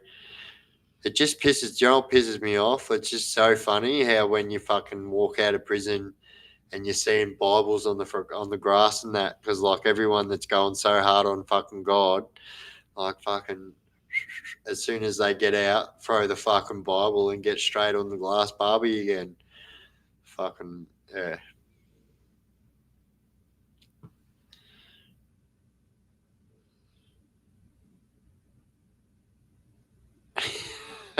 I mean that's right, but true. Yeah.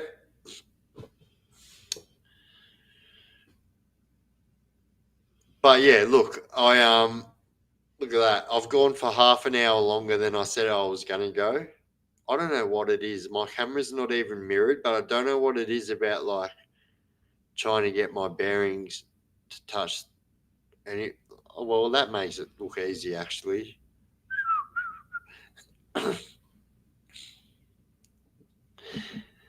Leave some content for next Frothy Friday. Oh, look, guys, this is the truth, right? I have people say to me, like, aren't you ever worried about running out of stories? I'm like, no, bro. I lived my life at the most extreme. I always say 11, right? So if you guys can remember that show, fucking, oh, fuck, I can't even remember. They're like, turn the volume up to 11. It's an English metal show. I can't remember. Fuck. Anyway, that's why I always say that. Where do you see yourself in a year, Biff? Honestly, I'm a realist, was I, and I'm a dreamer too, bro. And you know what? You can't get anywhere in life without dreams, right? And so if you don't dream, anything is possible in life, is what I've learned mainly. Do you know what I mean? Like I'm never going to be able to become a fucking soldier of the fucking Australian Army. Like I've got to be a realist. So um, I see myself Spinal Tap, you fucking legend. That's exactly what it is. Um, Stephen, you fucking legend. That's exactly what I was talking about before. No. I was talking about what? Fuck, so many people were on the Spinal Tap fucking.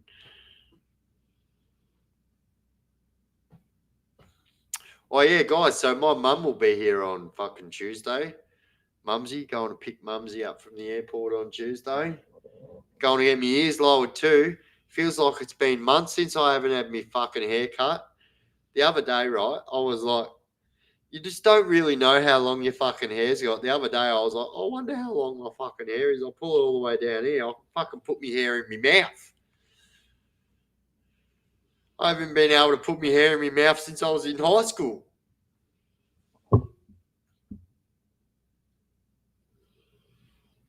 No. I know I don't. No, I know I don't. I don't want to be a soldier in the army, but here's the truth. I know I'm never ever going to be one, so it's not an issue. Um, but there was a time in my life when that's what I wanted. That is what I wanted. I wanted to, but I didn't care. I would die for my country. That's to me that was the ultimate for me. I come from family that I've got diggers that have lost their life for the cause. So um, yeah, I guess there was a time where that's what I wanted. And then I was like, yeah, no, I'm not fucking dying for fucking John Howard. Um, and then yeah, it was just like, oh well, you're gonna die for fucking old mate that lives in the fucking Bronx anyway. So what's the difference?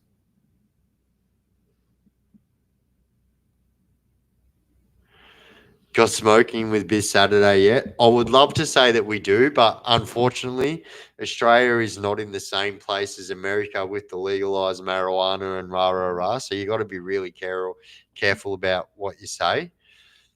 I'll be as real as it is about it forever. Like I smoke medical marijuana, and ever since I've been on medical marijuana, I literally I don't take any medication. I don't take any fucking medication. I mean, obviously my MS medication. But I don't take I used to take, before medical marijuana, I used to take 21 tablets a day. And I swear to God, sometimes I'd be rattling when I walk. It would just feel like that. 21 tablets, like at a time, that was morning and night. 21 tablets. Too fucking much. I literally felt like, fuck that. All right, give me a second. I'm just going to fucking see a man about a dog. You should have a fat bowl on a live one night, Biff. So I'll tell you something, right? So my first ever TikTok live, um, I was like, bro, I'm a fucking medical cannabis patient. Like, really, what are they going to do to me? They'll ban your account forever. That's what they'll do to you, Biff, if you fucking smoke a big fat bowl. So, I can talk about it. I can even actually smoke a joint. Well, smoke a cigarette, a rolled cigarette. And so, anyway, you can do that kind of stuff. But yeah, unfortunately, we don't have the free reign as America has. Unfortunately, I grew up with epilepsy and stopped having seizures. Whoa, whoa, whoa.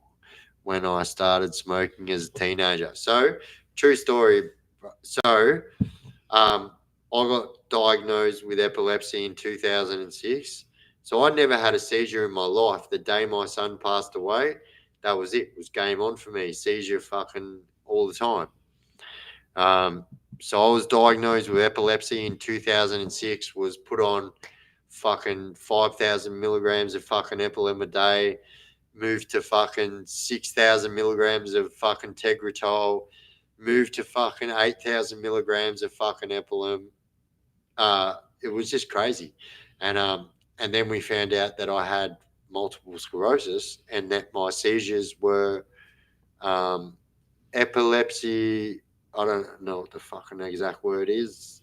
It's all these acronyms, too many acronyms. I'm also AUDD, but it's all these acronyms. It's too hard to fucking remember.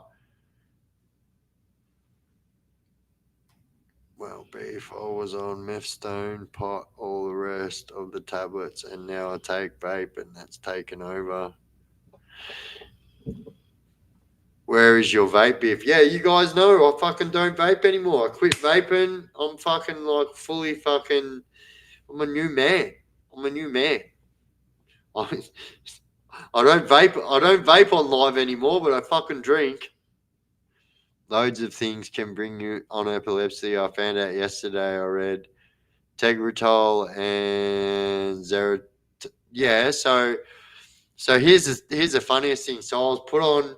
So I was having very violent seizures. I was wetting myself. I have fucking tonic-clonic seizures, and so I was having pretty violent fucking seizures where I was wetting myself and everything like that.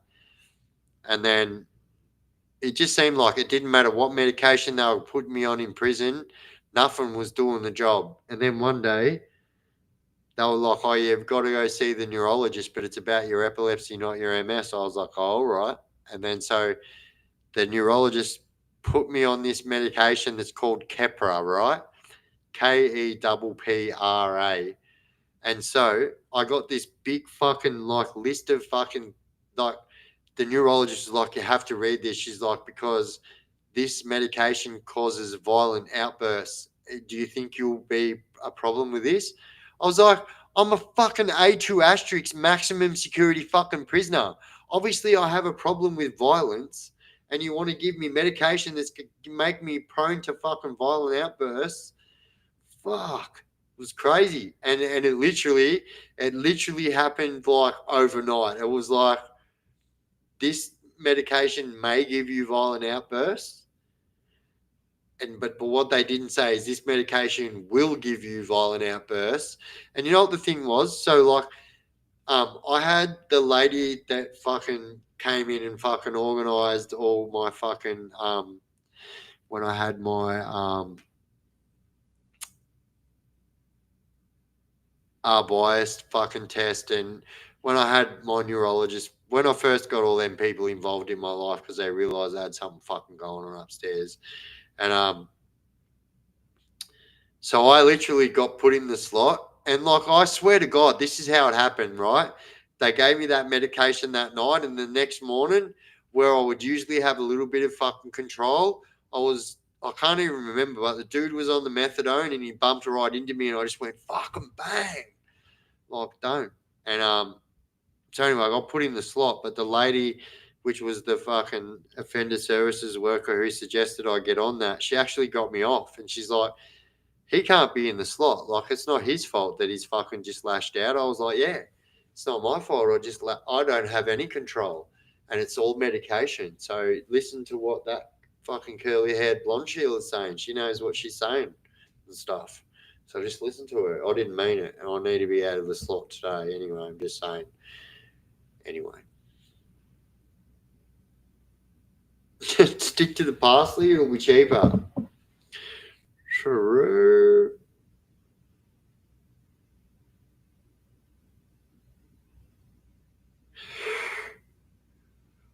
Hey, I didn't see my mum on the live tonight.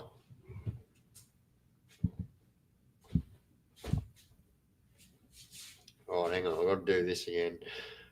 I'm seriously. Remember the other day when I said when I drink, I fucking piss a lot? Jesus.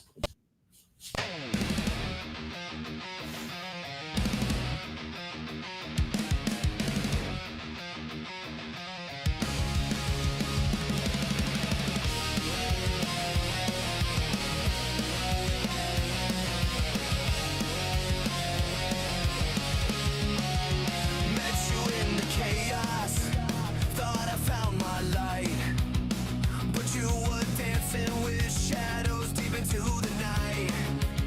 I gave you all my heart, tried to be your cure, but love ain't enough when the poison's got a lure. And it broke me in pieces, watching you fade away.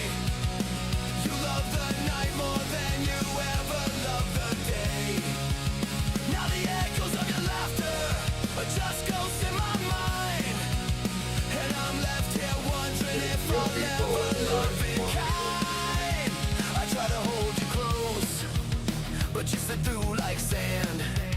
Told myself I'd fix Oh, hang on. it, be a solid land, but you were chasing dragons I could never hope to tame. Left me standing in the ruins, whispering your name. And it broke me in pieces, watching you fade away. You love the night more than you ever loved the day. Now the echoes of your laughter are just ghosts in my mind, and I'm left here wondering if I'll ever love in kind. I gave you every sunrise, you chose the endless night. Now love feels like a battle that I can't get right. I hope you found your peace wherever you may roam, but you left me with these shadows in the place we called home. And it broke me in pieces, Watch you fade away You love the night more. more than you ever loved that day. Now I'm haunted by the memory. No, he didn't. He did not forget to flush. I am an ex-prisoner, and we do not flush.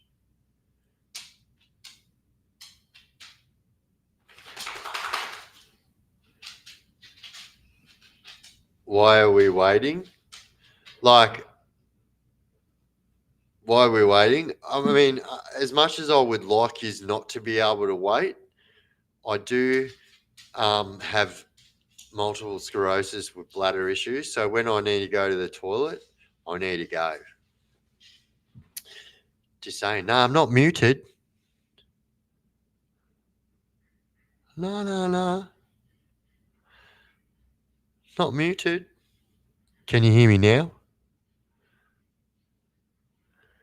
I'm not. The mic's on. Look. It's on. It doesn't glow when it's not on. Look. On, glow.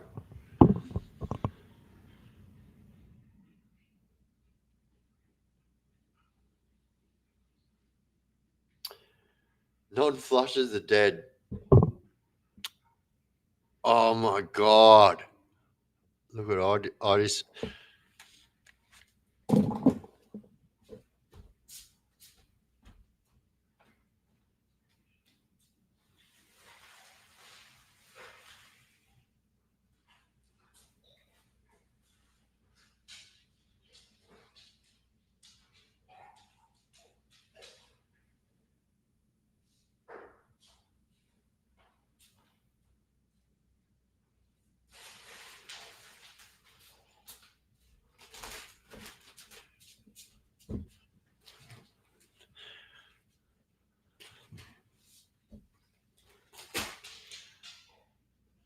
I mean, yeah, I mean, usually that prank would have worked, but like if you can't see that my microphone is glowing there, but like if I have it up a little bit more, you'd be able to see that it's on.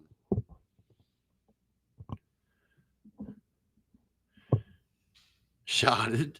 Oh god. You would not believe it, Jamie. I just dropped the coffee bowl with. Oh no! No! I'm gonna go to the toilet. I'm gonna go to the toilet. Yes, I know. I think you just want a jalapeno fucking. Just saying. Just found them. Forgot I had them. Forgot they even existed.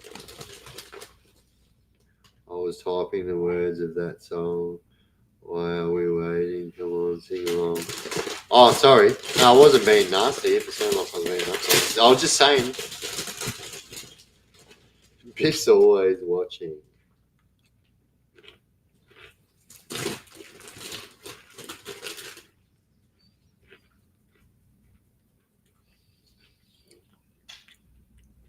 Oh, come on. No, it's not.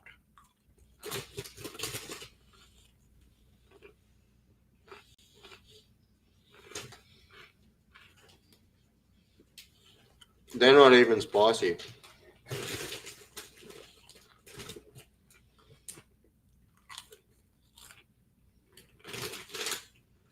The first time I had these ones.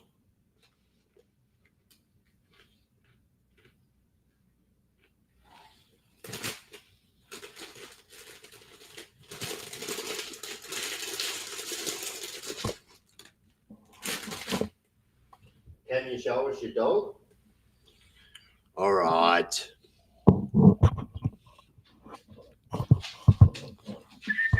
Yeah, come here, Buffy. Come here. Come here. She's like, nah, I don't know what you're up to, but it doesn't seem like fucking something you do all the time.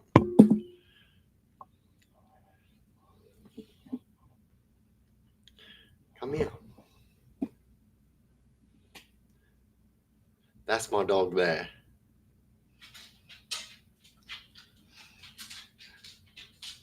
As you can see, look at him. He's like, don't put me on the camera, bro. Wait, doggy.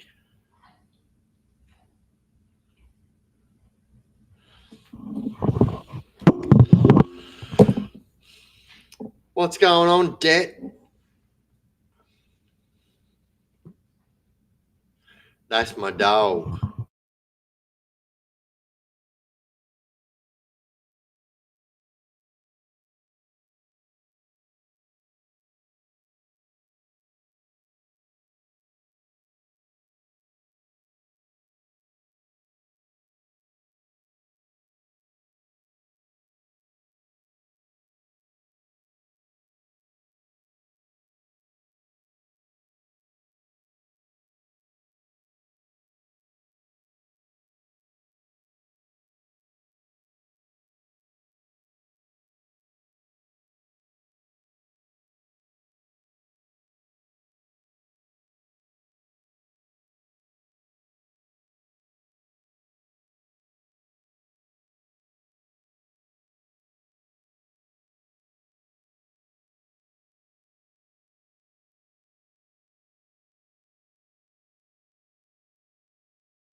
Oh, now the mic is off. Did you hear my dog bark? Fuck. I swear to God, I'm plugging that new microphone in tomorrow and we're not dealing with this shit anymore.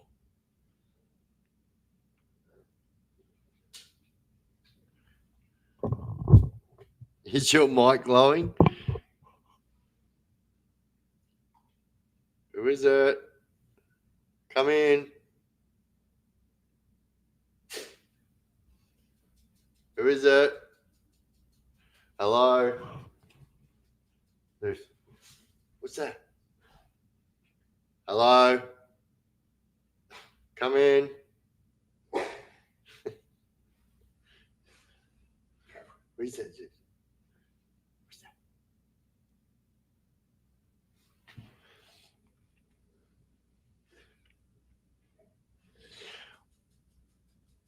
I swear to God, sometimes I feel like headbutting this microphone, but I still touch it again. I know I've got to touch it on these things, but I don't.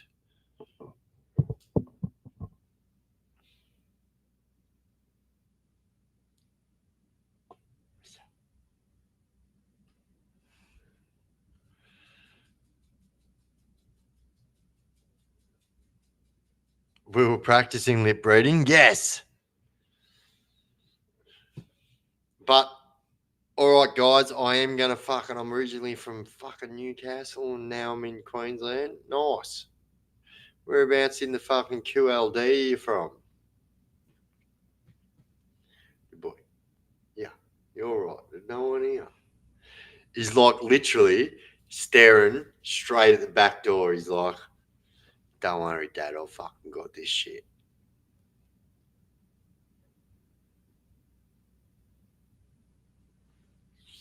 But all right, legends, I am going to go. I've been continually going for longer than I said I was going to go, but I've got to get up in the morning.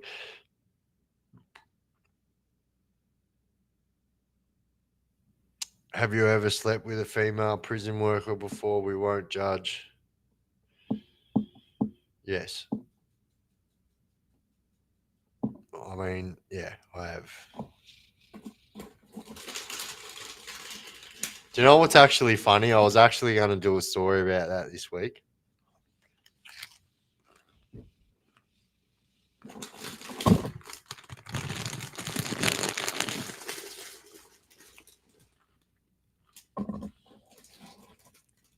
Oh, bullshit. I love Kinga. Oh, you fucking good. Oh, I kind of figured that's where you're talking about too, but Morisset. I love Kinga. Good area. But all right, guys. Mr. Zards, how you going? I know you just jumped in, mate, but I'm about to jump out.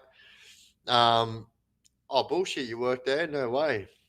Yeah, I spent a lot of time at the fucking PA because of my MS, and the MARTA actually. But all right, guys, I'm gonna jump off. I do have to be up in a few hours and fucking travel into Starte.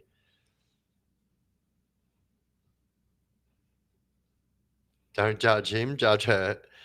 If you're gonna tell that story, you should do it while you're single, lol. Wait, which story? I am single. I'm single. I'm very single. I'm not eligible single, but I'm single. Don't do drugs and crime and you won't end up in prison. And that's as real as what it gets. True story. All right, guys, thank you so much. We smashed out another 3 hours and 40 minutes tonight. It just, excuse me, it just comes so easily. And yeah, once again, we are the best community on YouTube. No one can do it like we do it. And yeah, it has 2 people that escaped from French Island. I know no one. I know one of them, Jerry. Oh, bullshit. Go away. Oh, they're always good. I told yous a month ago. The whole fucking vibe of the live stream has changed. Yeah.